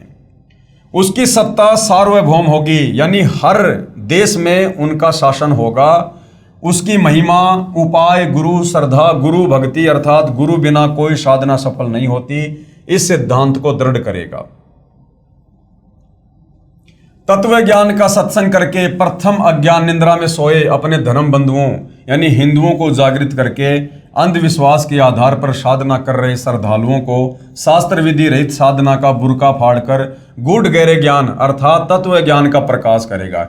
यानी सबसे पहले वो हिंदुस्तान में रहने वाले हिंदुओं को इस तत्व ज्ञान से परिचित करवाएगा, क्योंकि भाई और बहनों इस तत्व ज्ञान का आधार है चारों वेद और गीता। और चारों वेद और गीता ये हिंदुओं ने अपने ग्रंथ समझ लिए, जबकि ये ग्रंथ तो पूरे विश्व के मानव के लिए हैं। जिस समय चारों वेदों को बोला गया, लिखा गया, उस समय धरती पर कोई धर्म नहीं था, ये पूरे मानव समाज के लिए थे। और जिस समय महाभारत के समय लगभग 5000 साल पहले गीता जी का ज्ञान बोला गया, उस समय भी धरती पर कोई धर्म नहीं था। ये गीता का ज्ञान सर्व मानव समाज के लिए है। परंतु आगे चलकर काल प्रेरणा से इन ग्रंथों को भी लोगों ने अपने अपने हिसाब से बांट लिया और ये चारों वेद और गीता हिंदुओं के अपने हाथ में आ गए कि भाई चारों वेद और गीता हिंदुओं की हैं। तो सर्वप्रथम भारत देश में हिंदुस्तान में हिंदुओं की संख्या ज़्यादा होने के कारण वह तत्वदर्शी संत हिंदुओं को ही आध्यात्मिक ज्ञान से रूबरू करेगा अर्थात उनको जगाएगा। अपने सनातन धर्म का पालन करवाकर समृद्ध शांति का अधिकारी बनाएगा। तत्पश्चात उसका तत्व ज्ञान संपूर्ण विश्व में फैलेगा। एक होता है भाई और बहनों सनातन, एक होता है आदि सनातन। सतगुरु रामपाल जी का जो धर्म है, जो मार्ग है, वो आदि सनातन है। सनातन का मतलब होता है चारों वेदों के अनुसार जो भक्ति साधना होती है उसे सनातन धर्म कहते हैं। और चारों वेदों से ऊपर जो पांचवा वेद है, सूक्ष्म वेद, जिसको स्वयं कबीर परमात्मा ही तत्वदर्शी संत के रूप में प्रकट होकर बोलते हैं, समझाते हैं कबीर वाणियों के माध्यम से। तो कबीर परमेश्वर जी का जो मानव धर्म है वो आदि सनातन धर्म है। तो आने वाले समय में विश्व में आदि सनातन धर्म ही रहेगा। बाकी सारे धर्म सतगुरु रामपाल जी के आदि सनातन में मिल जाएंगे। हिंदू, मुस्लिम, सिख, ईसाई, जैन, यहूदी, बौद्ध, मंगोली, जितने भी 2-4 हजार धर्म देश और दुनिया में हैं, वो सारे के सारे सतगुरु रामपाल जी के आदि सनातन धर्म में विलीन हो जाएंगे। तत्पश्चात उसका तत्व ज्ञान संपूर्ण विश्व में फैलेगा। उस महान तत्वदर्शी संत के ज्ञान की कोई भी बराबरी नहीं कर सकेगा, अर्थात उसका कोई भी सानी नहीं होगा। उसके गूढ़ ज्ञान, तत्व ज्ञान के सामने सूर्य का तेज भी कम पड़ेगा। इसलिए मैं नास्त्रेदमस वैश्विक सिंह महामानव इतना महान होगा कि मैं उसकी महिमा को शब्दों में नहीं बांध पाऊंगा। मैं नास्त्रेदमस उस ग्रेट सायरन को देख रहा हूं। और भाइयों और बहनों, ऐसे महान महामानव महापुरुष ग्रेट सायरन सतगुरु रामपाल जी की महिमा करने का और उनकी सतभक्ति करने का आप और हमें सर्वप्रथम मौका मिला है। तो भाइयों और बहनों, ये बड़े सौभाग्य की बात है। उपरोक्त विवरण का भावार्थ है कि उस विश्व नेता को 50 वर्ष की उम्र में तत्व ज्ञान शास्त्रों में प्रमाणित होगा, अर्थात वह 50 वर्ष की उम्र में सन 2001 में सर्व धर्मों के शास्त्रों को पढ़कर उसका ज्ञाता तत्वज्ञानी होगा। ये तो पहले से ही सर्व शास्त्रों के ज्ञाता हैं, क्योंकि सतगुरु रामपाल जी ने सन 2001 में जो समय उन्होंने पहले निर्धारित किया हुआ था, उस आधार से 2001 में सतगुरु रामपाल जी ने सर्व धर्मों के धर्म शास्त्रों को देखा और पढ़ा। अन्यथा भाइयों और बहनों, सतगुरु रामपाल जी को किसी भी धर्म के धर्म शास्त्रों को पढ़कर ज्ञान प्राप्त करने की आवश्यकता नहीं है, क्योंकि 2001 से पहले भी सतगुरु रामपाल जी जगत गुरु थे। भगत उन्हें जगत गुरु कहा करते थे, बंदी छोड़ कहा करते थे। और जगत गुरु उसी को कहते हैं जो पूरे विश्व को ज्ञान दे, और पूरे विश्व को वही ज्ञान दे सकता है जिसको पूरे विश्व के धर्म ग्रंथों का ज्ञान हो। तो 2001 में तो मात्र हम भाई बहनों को धर्मशास्त्रों से परिचित करवाने के लिए सतगुरु रामपाल जी ने ये धर्मशास्त्र खोल खोल कर दिखाने शुरू किए हैं। अन्यथा सन 1994 से सतगुरु रामपाल जी आदरणीय गरीबदास जी के 5वें सूक्ष्म वेद सदग्रंथ साहिब से ही सत्संग कर रहे हैं, सदग्रंथ साहिब का खुलासा कर रहे थे। जो सदग्रंथ साहिब आज से 300 साल पहले आदरणीय गरीबदास जी ने लिखवाया था, उस सदग्रंथ साहिब में 24,000 वाणियाँ हैं, और वो 24,000 वाणियाँ पूरे विश्व की भाषाओं के शब्दों से लिपिबद्ध हैं। अब भाइयों और बहनों, सन 1994 से सतगुरु रामपाल जी पूरे विश्व की भाषाओं से परिपूर्ण सदग्रंथ साहिब का खुलासा कर रहे हैं। तो सोचिए, क्या सतगुरु रामपाल जी 2001 में शास्त्रों को देखकर उनका अध्ययन करके हमें समझाएंगे? अर्थात सतगुरु रामपाल जी सर्वज्ञ हैं। ये सर्व भाषाओं के और सर्व जीवों की भाषाओं के भी ये सतगुरु रामपाल जी ज्ञाता हैं। तो ये स्वयं कबीर परमेश्वर हैं। यहाँ परमात्मा वर्तमान परिस्थितियों के अनुसार आप और हमें समझाते हुए इस प्रकार की लीला करते हैं। तथा उसके पश्चात उस तत्व ज्ञान का ज्ञेय यानी जानने योग्य परमेश्वर का ज्ञान अन्य को प्रदान करने वाला होगा, तथा उसका आध्यात्मिक जन्म अमावस्या को होगा। आध्यात्मिक जन्म का मतलब है, जैसे सतगुरु रामपाल जी ने 17 फरवरी 1988 को एक अच्छी आत्मा आदरणीय राम देवानंद जी को अपना मुंह बोला गुरु धारण किया, गुरु शिष्य परंपरा को बनाए रखकर आगे ज्ञान देने के लिए। तो सतगुरु रामपाल जी ने जिस दिन आदरणीय गरीबदास जी के 12वें पंथ में प्रवेश करना था और एक मुंह बोला गुरु धारण करना था, तो उस नाम दीक्षा वाले दिन को यहाँ पर आध्यात्मिक जन्म की संज्ञा दी गई है, जो कि अमावस्या को होगा। उस समय उसकी आयु युवा अर्थात 16, 20, 25 वर्ष की नहीं होगी, वह प्रौढ़ होगा, यानी 40 के आसपास होगा। तथा जब वह प्रसिद्ध होगा तब उसकी आयु 50 से 60 साल के मध्य होगी। यानी जब प्रथम बार क्रोथा कांड हुआ 2006 में, सतगुरु रामपाल जी विशेषकर हरियाणा और भारत में चर्चा में आए, उस समय उनकी उम्र 50 से 60 के बीच में थी, अर्थात 55 वर्ष थी। आगे पेज नंबर 46 और 47, नास्त्रेदमस कहता है कि निसंदेह विश्व में श्रेष्ठ तत्व ज्ञाता ग्रेट सायरन के विषय में मेरी भविष्यवाणी के शब्दा शब्द को किसी नेताओं पर जोड़कर तर्क वितर्क करके देखेंगे तो कोई भी खरा नहीं उतरेगा। नास्त्रदमस जी कह रहे हैं भैया मेरी इस भविष्यवाणी को यदि कोई किसी राजनेता के ऊपर फिट करने की कोशिश करेगा ना, जैसे कोई भारत देश के प्रधानमंत्री नरेंद्र मोदी पर या अमेरिका के राष्ट्रपति डोनाल्ड ट्रंप पर, तो नास्त्रदमस जी कहते हैं कि मेरी भविष्यवाणी उन राजनीतिक लोगों के ऊपर खरी नहीं उतरेगी, क्योंकि कोई भी राजनीतिक नेता राजनीतिक दृष्टिकोण से भारत देश को विश्व गुरु धर्म गुरु नहीं बना सकता। मैं नास्त्रदमस छाती ठोककर शब्दा शब्द कह रहा हूं, मेरा सायरन का कर्तृत्व और उसका गूढ़ गहरा ज्ञान यानी तत्व ज्ञान ही सबकी खाल उतारेगा। तो सभी धर्मगुरुओं की सतगुरु रामपाल जी के तत्व ज्ञान ने धोती सी धोके रख दी है, ये सबको पता है। बस 2006 साल आने दो, इस विधान का एक एक शब्द खरा खरा समर्थन सायरन ही देगा। आगे पेज नंबर 52 पर नास्त्रदमस ने अपनी भविष्यवाणी में कहा है कि 21वीं सदी के प्रारंभ में यानी सन 2001 से दुनिया के क्षितिज पर सायरन का उदय होगा। जो भी बदलाव होगा वह मेरी नास्त्रदमस की इच्छा से नहीं बल्कि सायरन की आज्ञा से, नियति की इच्छा से सारा बदलाव होगा। यानी वर्तमान समय की जो कमान है वो सतगुरु रामपाल जी के हाथ में है। जो भी बदलाव आने वाले समय में युग परिवर्तन के दौर पर होंगे या वर्तमान में हो रहे हैं वो सतगुरु रामपाल जी की मर्जी से हो रहे हैं। उसमें से नया बदलाव मतलब हिंदुस्तान सर्वश्रेष्ठ राष्ट्र होगा। पूरे विश्व में हिंदुस्तान सर्वश्रेष्ठ देश होगा और कई सदियों से ना देखा ऐसा हिंदुओं का सुख साम्राज्य दृष्टिगोचर होगा। उस देश में पैदा हुआ धार्मिक संत ही तत्वदृष्टा तथा जग का तारणहार जगत वेता होगा। एशिया खंडों में रामायण महाभारत आदि का ज्ञान जो हिंदुओं में प्रचलित है उससे भी भिन्न आगे का ज्ञान उस तत्वदर्शी संत का होगा।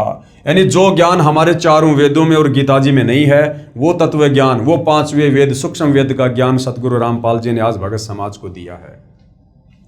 वह सत्य पुरुष का अनुयायी होगा, अर्थात वह स्वयं ही सत्य पुरुष होगा, अनुयायी नहीं। वह एक अद्वितीय संत होगा, यानी उनके बराबर और कोई धार्मिक संत नहीं होगा। Page number 74। बहुत सारे संत नेता आएंगे और जाएंगे, सभी परमात्मा के द्रोही तथा अभिमानी होंगे। मुझे यानी नास्त्रदमस को आंतरिक साक्षात्कार उस शायरन का हुआ है। नास्त्रदमस ने कहा है कि उस महान हिंदू धार्मिक नेता को न पहचान कर उस पर राष्ट्रद्रोह का भी आरोप लगाया जाएगा। अब भाई और बहनों यहां पर थोड़ा सा विरोधाभास है, क्योंकि सतगुरु रामपाल जी ने सन 2014 तक, जब तक बरवाला कांड नहीं हुआ था और वे हिसार जेल में नहीं गए थे, उस समय तक सतगुरु रामपाल जी ने जो ज्ञान गंगा पुस्तक भगत समाज को दी थी, उस ज्ञान गंगा पुस्तक में ये इस प्रकार की बातें नहीं लिखी हुई है कि उन पर राष्ट्रद्रोह का अर्थात देशद्रोह का मुकदमा लगेगा। सन 2014 बरवाला कांड हुआ, सतगुरु रामपाल जी पर देशद्रोह का मुकदमा लगा। उसके बाद सतगुरु रामपाल जी के भक्तों ने इस पुस्तक में इस प्रकार का ये जो संस्करण है वो जोड़ा है कि सतगुरु रामपाल जी पर देशद्रोह का मुकदमा लगेगा, जबकि नास्त्रदमस की मूल भविष्यवाणी में इस प्रकार का जिक्र कहीं नजर नहीं आता है। मुझे यानी नास्त्रदमस को दुख है कि वह महान धार्मिक नेता सायरन उपेक्षा का पात्र बनाया जाएगा, परंतु हिंदुस्तान का हिंदू संत आगामी अंधकारी भक्ति ज्ञान के अभाव से अंधे प्रलयकारी स्वार्थवश भाई भाई को मार रहा है, बेटा बाप से विमुख है, हिंदू हिंदू का शत्रु है, मुसलमान मुसलमान का दुश्मन बना है, धुंधुकारी यानी माया की दौड़ में बेसब्रे समाज यानी जगत को नया प्रकाश देने वाला सर्वश्रेष्ठ जगत जेता धार्मिक विश्व नेता की अपनी उदासी के सिवा और कोई अभिलाषा नहीं होगी। यानी वर्तमान में जो माया की हवस लोगों में जाग उठी है, पैसों के अलावा स्वार्थ के अलावा दुनिया को कुछ भी दिखाई नहीं दे रहा, जिस कारण से ना आपस में भाई भाई का प्यार रहा, ना बाप बेटे में कोई मर्यादा रही, ना भाई बहन का कोई प्यार रहा, तो कहते हैं कि वो शायरन वो तत्वदर्शी संत अपने ज्ञान के प्रभाव से लोगों को अपनी शरण में लेकर इस माया की दौड़ में दौड़ रहे व्यक्तियों को शांति प्रदान करेगा। अर्थात उनको समझ आएगा कि भैया ये काल का 21 ब्रह्मांड है, ये खोकापुर है और यहाँ पर तुम्हारे को धोखा देने के लिए झूठा शुभ काल ने दिया हुआ है। ये काल ने 21 ब्रह्मांड तप करके प्रदान किए हैं। तुम यहाँ से सुई की नोक भी सतलोक लेकर नहीं जा सकते, ना मरने के बाद में तुम नरक में लेके जा सकते, ना लक 84 योनि में लेके जा सकते। तो फिर किस लिए दौड़ रहे हो, किस लिए भाग रहे हो? जो काम करना चाहिए था परमात्मा की प्राप्ति के लिए सतभक्ति वाला, वो काम तुम शुरू भी नहीं कर रहे। तो इस प्रकार से तत्व ज्ञान देकर और फिर सतभक्ति मंत्र देकर जो है लोगों को वो शांत करेगा, लोगों के मन की अभिलाषाओं को शांत करेगा। अर्थात मानव उद्धार के लिए चिंता के अतिरिक्त कुछ भी स्वार्थ नहीं होगा। तो भाई और बहनों, वर्तमान में हम देख रहे हैं कि परमार्थ के लिए, परमार्थ क्या है? आप और हम आत्माओं को सतलोक भेजना, हमारी मुक्ति, ये सबसे बड़ा परमार्थ है। तो वर्तमान में परमार्थ के लिए निस्वार्थ भाव से यदि इस धरती पर कोई धार्मिक नेता यदि इतना संघर्ष कर रहा है तो केवल सतगुरु रामपाल जी हैं। अर्थात मानव उद्धार के लिए चिंता के अतिरिक्त, यानी लोगों के मोक्ष की चिंता के अलावा उनका कुछ भी स्वार्थ नहीं होगा, ना कोई अभिमान होगा। ये मेरी भविष्यवाणी की गौरव की बात होगी कि वास्तव में वह तत्वदर्शी संत संसार में अवश्य प्रसिद्ध होगा। उसके द्वारा बताया गया ज्ञान सदियों तक छाया रहेगा। वह संत आधुनिक वैज्ञानिकों की आंखें चक्काचौंध करेगा। यानी आने वाले समय में ऐसे ऐसे प्राकृतिक परिवर्तन होंगे जो सतगुरु रामपाल जी के आशीर्वाद से होंगे। ये विज्ञान भी दांतों तले उंगली दबाएगी। ऐसे आध्यात्मिक चमत्कार करेगा कि वैज्ञानिक भी आश्चर्य में पड़ जाएंगे। जैसे ऐसे ऐसे लोग सतगुरु रामपाल जी की शरण में आकर पुनर्जीवन प्राप्त करके भक्ति कर रहे हैं, जिनको डॉक्टरों ने, बड़े बड़े हॉस्पिटल ने मना कर दिया था कि भैया अब आगे आपका जीवन शेष नहीं है, धरती पर कोई भी शक्ति आपको नहीं बचा सकती। और वही लोग सतगुरु रामपाल जी की शरण में आकर उसके बाद फुदकते फुदकते अपना सर्व कार्य कर रहे हैं। और जब वापस जाकर डॉक्टरों को रिपोर्ट दिखाते हैं तो डॉक्टर भी आश्चर्यचकित हो जाते हैं कि भाई आपके ऊपर तो किसी परम शक्ति का हाथ है, अन्यथा आपका जीवित रहना तो नामुमकिन था। उसका सर्व ज्ञान शास्त्र प्रमाणित होगा। मैं नास्त्रदमस कहता हूं कि बुद्धिवादी व्यक्ति उसकी उपेक्षा ना करे। अर्थात भैया उनको कोई छोटा समझने का प्रयास ना करे, उनकी निंदा ना करे, उनको हल्के में ना ले, उसे छोटा ज्ञान दीप ना समझे, कोई छोटा मोटा संत महात्मा ना समझे सतगुरु रामपाल जी को। और क्या कह रहे हैं आगे नास्त्रदमस जी, बहुत ही महत्वपूर्ण बात है। उस तत्ववेता यानी उस तत्व ज्ञानी महामानव सायरन को सिंहास नस्त करके, यानी सिंहासन पर बैठा के, विराजमान करके, यानी आसन पर बैठाकर उसको आराध्य देव मानकर, आराध्य देव यानी अपना इष्ट देव, अपना परमेश्वर, अपना भगवान मानकर, कबीर देव मानकर पूजा करें। वह आदि पुरुष का अनुयायी दुनिया का तारणहार होगा। यहां से इस अनुयायी शब्द को हटा दीजिए, क्योंकि नास्त्रदमस जी जो है वो तत्व ज्ञान से परिचित नहीं थे। आज हमें गुरुदेव ने तत्व ज्ञान से परिचित करवा दिया है, इसलिए हम यही कहेंगे कि वह आदि पुरुष दुनिया का तारणहार होगा, दुनिया को मोक्ष प्रदान करेगा। तो भाई और बहनों, इसके बाद में और भी बहुत सारे भविष्य वक्ता हैं जिन्होंने वर्तमान समय को लेकर सतगुरु रामपाल जी के ऊपर भविष्यवाणियां की हैं। जैसे सतगुरु रामपाल जी महाराज के समर्थन में अन्य भविष्य वक्ताओं की भविष्यवाणियां। तो अगले वीडियो में हम इन भविष्य वक्ताओं की भविष्यवाणियों को भी इस एपिसोड में शामिल करेंगे, ताकि हमें दृढ़ विश्वास हो कि वास्तव में यदि वर्तमान में धरती पर यदि कोई वास्तव में तत्वज्ञानी संत है, और यदि कोई हमें इस काल के भयंकर जाल से, जन्म मरण के चक्कर से, लक 84 योनियों की पीड़ा से, नरक के कष्ट से और तपस्शिला के दंड से बचाकर हमारा पूर्ण मोक्ष कर कर सतलोक भेज सकता है, तो केवल सतगुरु रामपाल जी हैं। तो भाई और बहनों, इस पवित्र पुस्तक ज्ञान गंगा पर आज हमारा ये 22वें नंबर का वीडियो है। परमेश्वर सतगुरु रामपाल जी के आशीर्वाद से हमें अध्यात्म के विषय में बहुत ही बढ़िया बढ़िया जानकारी प्राप्त हो रही हैं, और हमारी रुचि भक्ति करने में दिन दोगुनी रात चौगुनी बढ़ेगी।